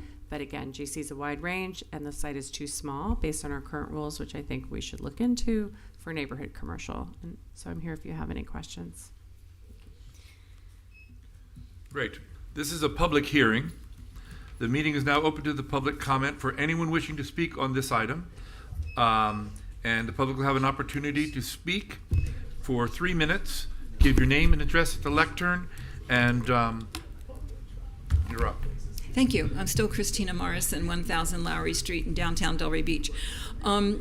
As I've been telling the commission for the last at least 10 years, the zoning on Congress Avenue really needs to be revised.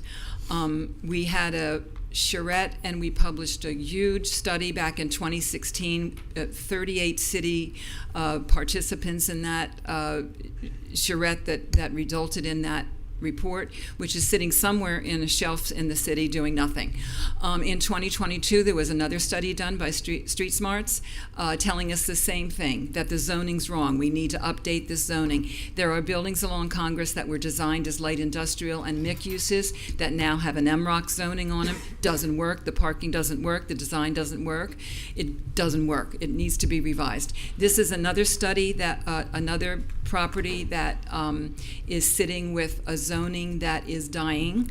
If we go down the street less than a mile into Boca, there's always over 1 million square feet of office available in Boca at any given time for about $25 to $30 a foot. Anything in Delray Beach for office being built right now, Mayor Carney, you can tell me, $50, $60 a foot plus CAM? Doesn't work. Doesn't work. We don't need this to be an office location for Delray Beach. This would be a perfect site for a company in Delray Beach that's in a small little space downtown or on Federal or something that needs to grow. Perfect for that. The zoning that's being proposed is appropriate for this site, so please approve. Thank you. Thank you very much. Are there any other members of the public wishing to speak? Seeing none, is there any cross-examination or rebuttal with the staff and the or the member of the public? I just have rebuttal, which is just to thank your staff for working with us so well, as they always have, and Alexis all the way up, to Anthea has been a pleasure to work with. So we thank you. Great. Then it's to the commission. Commissioner Casal. I met with Mr. Schiller on this and the applicant as well, and I'm supportive of this. Commissioner Burns. No questions. I'm supportive as well. Commissioner Marker. I'm supportive. Commissioner Long. Neil, is there room for a Wawa on this site? Oh yeah, you got. I'm a yes if it's a Wawa, definitely.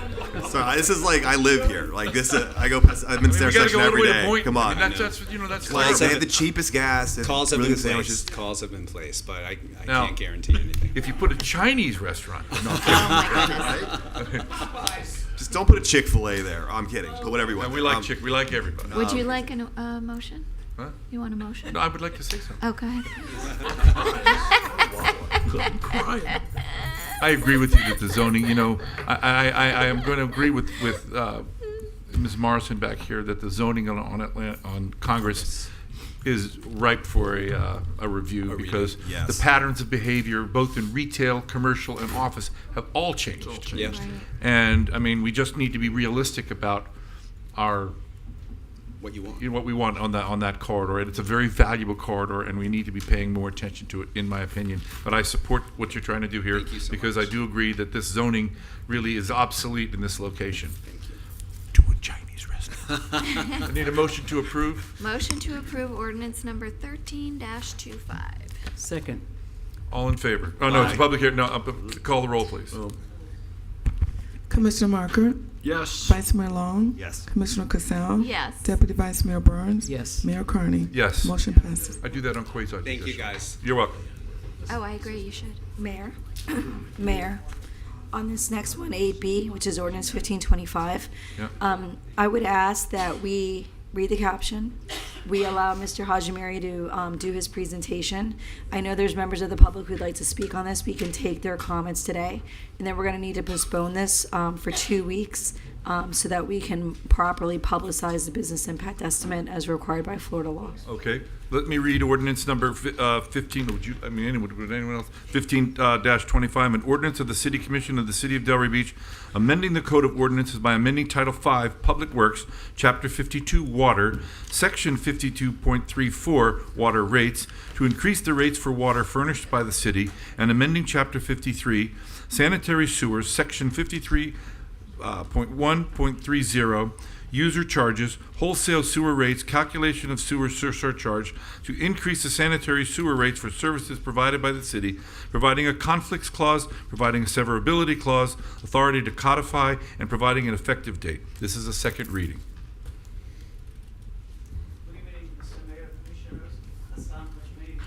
Mr. Hajimiri, the microphone, please. Make sure that is on. I hear myself well, I guess. Joining me here, Mr. Darrell Parker, the principal consultant with Weldon Financial Group. As you recall, we were here before you on March 11, if I'm not mistaken, providing you a brief update on a water treatment plant and the projected construction cost at that time. And also, we requested your consensus to proceed with 4 items, and which are outlined here. The first one was for to proceed with the procurement for the long lead item, the advertisement for construction of the 2 deep injection wells, and preparing another resolution for reimbursing the city for the money that we're spending as part of the pre-purchase, and also the multi-rate adjustment to support the financial backing for the water plant. So we immediately went to work. Just give you an update for the pre-purchase material or for the long lead item. We advertise them on March 24th. The bid proposal is due on May 14 next week, and we hope to bring them before you in July of this year. Deep injection wells, we advertise them for construction on March 27. We bid opening is scheduled for next Tuesday. And for the rate adjustment, we drafted the resolution 15-25. The first reading came to you on April 8th. We advertised it, and the second reading is tonight. It is. Yes. So I'm going to turn it over to Mr. Parker to provide hopefully some more detail on the rate adjustment itself.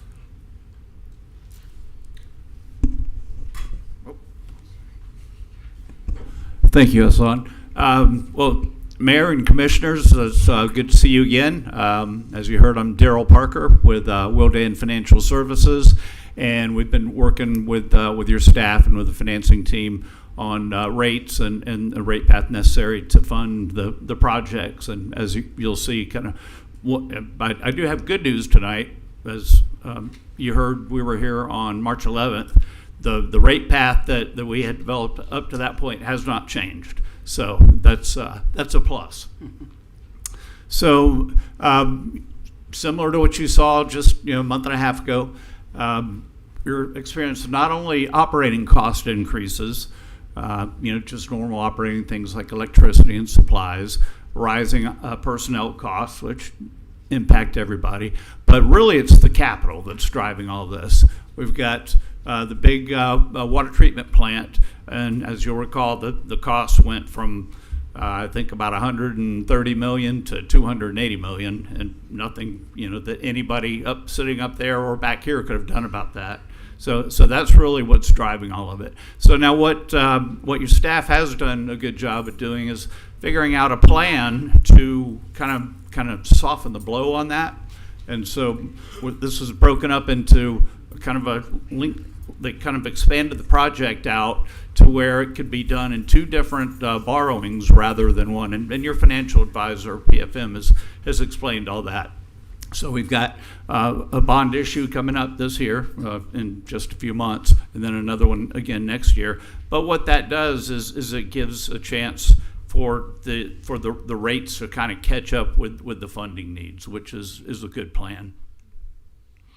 So this is kind of just a graphical illustration of what the projections look like under the proposed rates. Here again, the proposed rates we're talking about are the same that you saw a couple months back. So the light blue bar on the top is the revenue. The darker blue bar is the expenditures. The black line is kind of the net of those. You can see if we were not doing anything, that the dark blue bars are going to go up regardless. So we've got to make sure we generate the revenues to catch up. And you can kind of see when it gets to about that third year, it starts jumping up. And then again, that's the debt service, the new debt service coming on, and that's what has to be funded. So here again, it's that capital cost and the funding of that's really driving this whole plan. The bottom graph being days cash on hand. You have a current policy of 300 days, so we want to make sure we're also generating revenues sufficient to meet your policies. Now, I will say the good thing about this, some of that cash that is currently above that blue or that black line is most likely going to be spent on other projects outside of this treatment plant. So the good thing is you'll have those monies available. So one of the things that you saw in the last presentation, and here again that was your financial advisor at PFM, we're looking at a plan to capitalize interest. It just means that we're taking out some additional money to pay for the interest payments on that debt during the time of construction. What that does, here again, it kind of gives us the ability to let the rates catch up to the borrowing. So these are projected debt service coverage numbers. Chances are those aren't going to change much. They're a little bit fluid depending on assumptions and interest rates for the bonds and all that. But their order of magnitude, they're probably about what you're going to experience. The green bar being the minimum, I think it's 1.2 times. All that means is that you have to generate revenues, and then after expenses, that net number divided by your debt service has to be at least 1.2 to meet your bond covenants. we've set a target of 1.5 just to show the market that we're looking, for some good financial strength from the utility.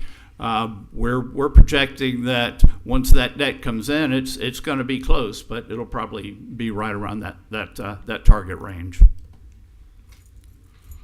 So this is just a kind of a typical monthly bill. What this shows us is for customers at different usage levels. You can see it starts at monthly flow 0, goes to about to 20,000. That highlighted bar in the middle, that's your typical customer of about 6,000 gallons per month, which is about the average for your utility system. The far right column just shows how much their bill will go up from where it is right now. What it does show us is that as a customer uses more, they're going to pay more, and that's what we want to see. So we're not impacting anybody differently than anybody else. So kind of an equity issue, if you will. So this is what that rate path is going to look like over the next 5 or 6 year period for that typical 6,000 gallon a month customer. You can see, so you've got right now existing 2025 rates. You've already adopted 2026 from a study we did about 3 years ago. But that's not going to be enough now. Here again, the project costs more than doubled, and so nothing that anybody could anticipate. So we're now looking at a new proposed 2026 with the additional adjustments to pay for that funding, and then on out from there. So what we thought a couple years ago was going to be an increase of $3.09 a month is now going to be $9.32.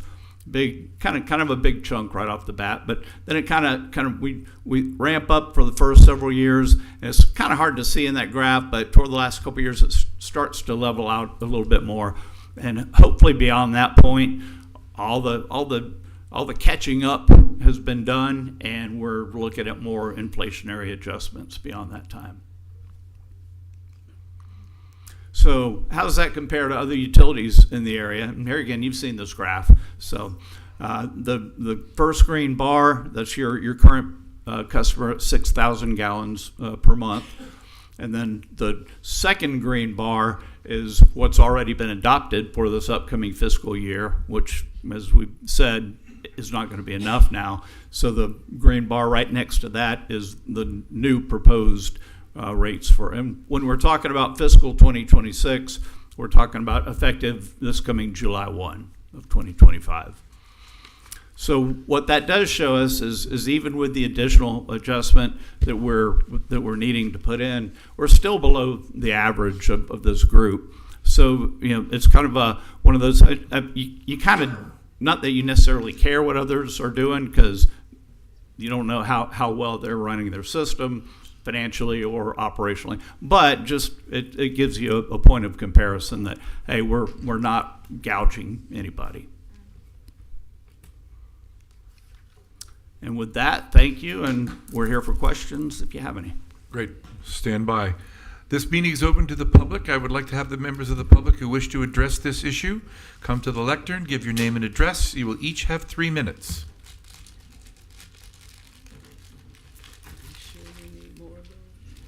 Good evening, George Forlenza, 220 Southwest 7th Street, directly across from the water plant. I am 100% in favor of the rate hike increase. I believe if it paves the way to a new water plant, it's going to improve the quality of life and the quality of water for all the residents of Delray Beach. So 100% in favor of it. Thank you very much, sir. Mayor, I just want to let the public know that anybody who speaks today won't be able to speak when this comes back. So this meeting is going to be after the public comment is finished. The meeting is going to be postponed for 2 weeks because they need to do another notice. But if you comment tonight, it will be part of the record, or you can wait to come back in 2 weeks and do it. But you won't be able to do both. You can't speak twice. There you go. Well, thank you for that. I'm going to choose to speak now. Okay. I'm Michael Stern. I live directly across from the water treatment plant, 208 Southwest 7th Street. I was here last month. other than that big tree that people have to drive around and park under, which I would like to see trimmed. I'm sorry, sir. Could you just hang on a second?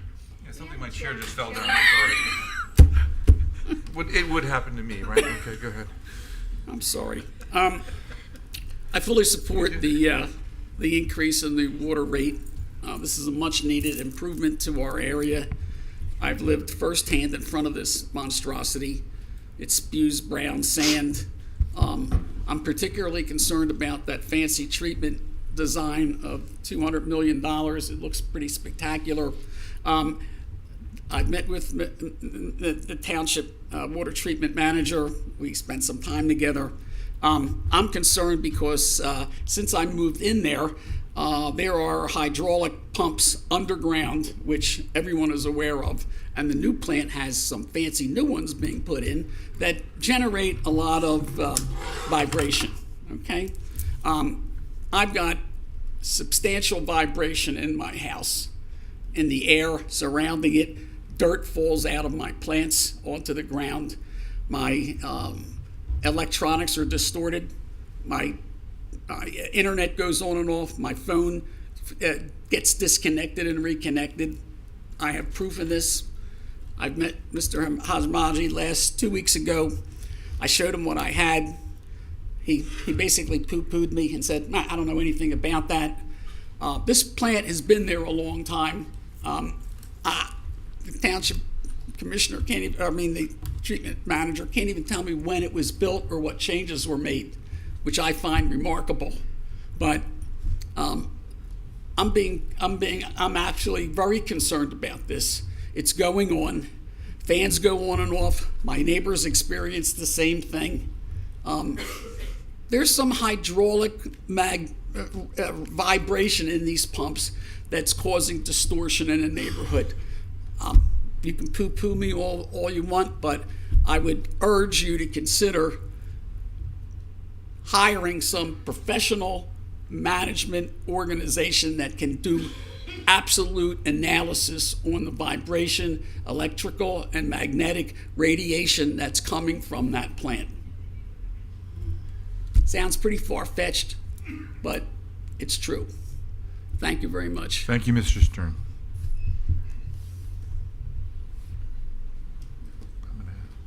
Good evening, Thomas Johnson, 112. Yeah, come up to the podium, please, so we can hear you. Good evening, Thomas Johnson from 112 Southwest 7th Street. I've lived downtown since 1998, bought my home over on Southwest 7th in 2004, and I'm in full support of the water increase, and anything that we can do to improve the water quality downtown, I'm all in. And that's about it. That's what I'd like to say about that. Thank you very much, and thank you for waiting. Good evening, Commissioner. Bill Schultz, 106 Southwest 7th, 19-year resident, fully in support of the rate increase. Sounds entirely reasonable to me. This plant is probably approaching my age, and that's not a really good thing. Have a good evening. Well, you look good for your age, so there, it is a good thing. The plant does not. Well, that's right. I'm saying you're not comparing you with the plant. Okay. Are there any other members of the public wishing to speak at this time? Okay, seeing none, I will entertain a motion to postpone this meeting to a date certain in 2 weeks. Is that what we're doing? Date certain, May 20th at 5 o'clock or thereafter. May 28th, and at the City Yes. Commission meeting of May 28th. 20th. I'm sorry? May 20th. May 20th. 2 weeks excuse from me. today, 5 o'clock or thereafter. Fine. So with this meeting, I need a motion to postpone this So meeting moved. to May 20th. Second. All in favor? Aye. Any opposed? Great. Thank you all. And we'll see you in 2 weeks. We have no first reading comments and inquiries on non-agenda items.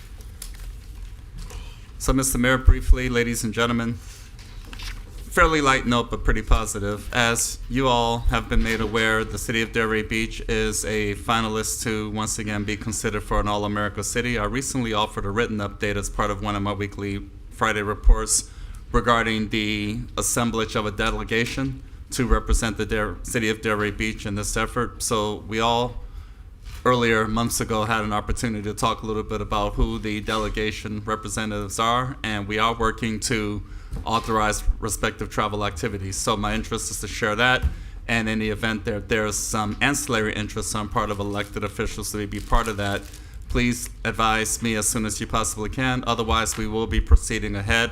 And this contemplates the final weekend in June. So activities hosted by the National Civic League to this effect will take place between Friday, June 27th up until Sunday evening, June 29th. With that, ladies and gentlemen, I look forward to that process and tremendous success as a result. Additionally, I wish to bring to y'all's attention that advertisements and updates regarding another business exposition. We talked a little bit about this via a presentation offered by Economic Development Manager Rob Evans a couple meetings ago, in which that's part of our efforts to connect with the business community to understand and learn as to how to conduct business with the city of Delray Beach for various opportunities that may otherwise may not become possible for business community membership. So this will take place Thursday, May 22nd at 9 o'clock a.m. over at Pompey Park. We had a nice event to this effect last year. It was very well received, and we'll be repeating that experience 2 weeks, 2 days from now. So I'd just like to share that background information, and more information will be circulated throughout the community, as well as to those who might be interested in participating. Otherwise, at this time, I yield. Mayor, could I ask a question about that trip? Is 15 people? In the past, I think 3 people went, maybe 4 people. Is that typical to bring? I think you're going there to basically, I know there's some function that happens there. Multiple functions. To make the determination. Mm-hmm. Actually, it's very commonplace for even larger numbers than what Delray Beach is actually sending. And years ago, smaller delegations were effective. However, you have a number of communities sending delegations of 20 and 30 and even more involved to that effect. Our interest is to identify the core members of the delegation who have been involved in the process to effectively represent the city of Delray Beach. So we are very conscious about that, obviously, because we need to manage the resources and get ourselves together. But a number of events will take place Friday, Saturday, and Sunday. And part of the direction is to not necessarily have everybody all 3 days. So for myself, for example, I anticipate Saturday and Sunday only. And various adjustments to that effect will be able to facilitate so as to be conscious about the resources being made available for it, yet at the same time to have an effective representation. Thank you. Thank you. Thank you very much. To the city attorney? No? I have a quick comment for you, or a quick question for you. The hiring of the outside of the council to do the investigation, is that underway? And do you have a timeline? It's done. Today I've been finalizing, sending her all the documents that she requested.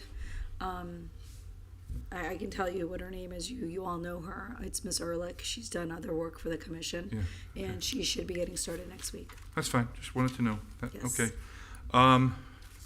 Commissioner comments. I'm going to go first because I always go last. By the time it gets to me, I'm exhausted and everybody has taken all my thunder, so I'm going to do it first. First, the Vision Steering Committee. I wanted to make sure, one of the inherent, because it's an ad hoc committee, and not one put in the charter and all that, because it's an ad hoc committee, there is an inherent power vested in each member of the city commission to make appointments.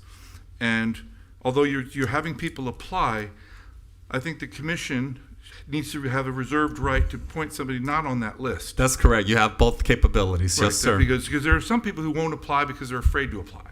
You have both capabilities, and we made that You clear. can choose from the list or not choose. That's all I wanted to make sure. Yes, sir. Second, July 4th. I'm just wondering, do we have a plan B for July 4th? I mean, last year's July 4th was, I want to have us enough time so that we have, all these other cities in Florida seem to be able to get it done, and we had some barge sitting in New Orleans and couldn't do our presentation or celebration. We're gonna have the barge this year? I don't know. Whatever it was, we couldn't do it last year. I just want to make sure that we're not put in the same position where we thought about canceling and then adding the Boy Scouts to do a couple of things. May I respond, Mr. Mayor? So the issue in 2024 was the lack of a barge presence because of some issues and challenges in the Gulf of Mexico. We were advised by the contractor and others involved to that effect. Currently, we do not see that being an issue for 2025 celebration, which is great because that will actually take place on a Friday. Good, because I enjoy the celebration, and it was a Of little course. bit short last year. In the event that there are any changes or disruption to that effect, the commission will be duly advised as soon as possible. However, I would like the planning to be in place so you don't have to come back to us with that. very well. I don't anticipate any issues at this time. Okay. In looking at a lot of the code enforcement items, there seems to be, I think the city needs to review, and I've discussed this with the council, we need to review the regulations as it relate to, and one is noise and the other is lighting. I mean, we have some places of the town where people have complained to code enforcement because somebody has a porch light across the street, and or they can hear the noise, because right now it says we have noise within 100 feet, and if you can make it out, I like a more ascertainable standard. I like, what's the decibel level, what's this? I mean, and then I understand it may require code to have a decibel level, but we can also have within the code enforcement department, one or two people that do that measuring. So it's a way to do it. I just think we need to have, it's too much to personal opinion. Well, yes, I can hear it. I don't hear so well. I could go be 200 yards away. I won't hear it. But there are some people that can hear everything, and I want to be, which took place by the former firefighter. It's been going on for 4 months. I'm not asking anyone to come up. It needs to be concluded. I mean, we need to get that. It's just taking inordinately a long time. Everyone's saying, why is it taking so long? It shouldn't take this long. That should have been done and put into the books 2 months ago. And so I don't know why it's been delayed, but it's been delayed. And that's really all I'm going to. That's. I had one other item, but I'm not going to bring that up tonight because I want to bring it up at another time. So I am concluded. Ms. Gasol. Thanks. The Milagro Center had a really lovely event, and I just wanted to thank them for all they do for our children in the city. The Arts Garage, I was at the Arts Garage, and they have a matinee for kids in our school, which was pretty amazing. I didn't even know they were doing that, and it was really fun. And also, I got to tour the beach with Fire Chief Martin. Thank you, Fire Chief Martin. And also Ocean Rescue Chief Phil Watton. And that was great fun. It was a beautiful morning. The waves were lovely, and it was very informative. So, nice week, but not all of the week was super nice. And Friday night, I was at home, and I received correspondence from multiple people, which included a copy of the whistleblower statement that we received. And when we received that statement, it said it was confidential and that it should not be disclosed. And what I received was redacted beyond the redaction. So someone took it, altered it, and sent it out to people for the sole purpose of impacting the whistleblower. And whistleblowers are protected because their actions play a crucial role in ensuring accountability and upholding public trust. And it's very disappointing. The laws recognize whistleblowers and the importance of their role and provide protections for them. Laws do. From retaliation. And yet that confidential statement went out and only a few people got it. I think we need to do something about that. And I would say to you, why would anybody in this city ever come forward and say anything if they know that the people that are put up here to, behold the residents' trust and to protect them someone is going to expose them? There were very few people that document was sent to. And I am just absolutely shocked that someone would take that document, alter it, and then put it out there in an effort to negatively impact the whistleblower. Her name was put out, and that statement was put out, and that is just wrong. And I would like to know, is there something we can do about that? City Attorney, can we review through IT how that item was put out there? Is there a way to know how that item moved through our system and how it got out?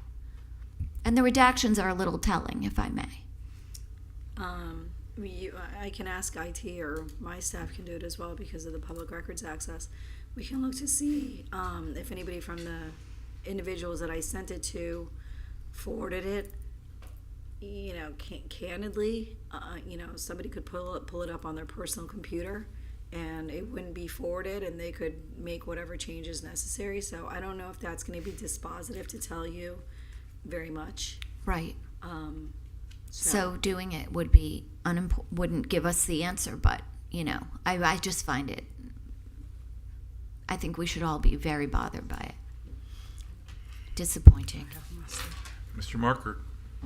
Yeah, I share Julie's concerns on that as well, and I wish there was something we could do to track down where the leak came from. I'm not averse to polygraphs. I'll take one. They work. Having been polygraphed by the DEA in a class, it worked on me. So I'm not averse to using technology going forward. We'd have to grapple with that in the city, but it works. And I think when we have material breaches like this, we need to get to the bottom of it. However we got to do it. Just one thing, before we say it's a breach, we have to make sure, because the redacted portion wasn't that a matter of public disclosure anyway? No. What was The redacted portion. I mean, I want to make sure that before we do this, that there was some violation, that it wasn't. Well, remember the reason why there was. I mean, I agree completely with the confidentiality, and I think it's disappointing. There was a sense of urgency to commence the investigation, because once the investigation was commenced, then everything related to the complaint, including the complaint itself, became confidential. Okay, you've answered my question. That's what I want to know. Okay. And your email, the email, Mayor, was extremely clear. Very clear. The email said, this is confidential and anything Got it. related to it. I think you should just do the review of IT just to see if it brings something up. Okay, Commissioner Burns has got Yeah. something, I have- four and a half pages to read here, so It's we better not get. 4.5 pages. However, it is the same concern because, and I wrote concern and disappointment. I am deeply concerned and profoundly disappointed, and I may be considered naive, but however, I just hold high expectations that once again, confidential information explicitly designated as such by a city attorney has been leaked to the press. This breach of trust is not only irresponsible, but also undermines the integrity of this commission and the processes we are sworn to uphold. This matter was rightfully referred to an outside source for investigation in order to ensure fairness, transparency, and due process for all parties involved.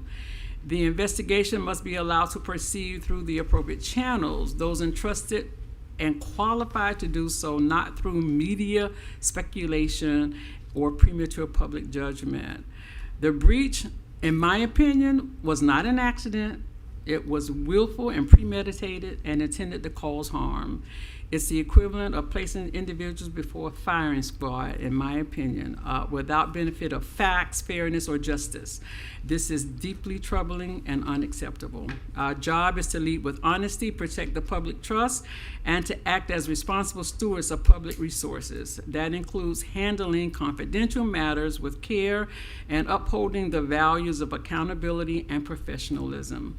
Leadership is not about politics, it's about people, and let's not forget who we serve. And that's all on that. I said you had 6 pages. I do not. So I also would like to get consensus to Ebenezer Wesleyan Methodist Church, Southwest 6th Avenue is celebrating 100 years.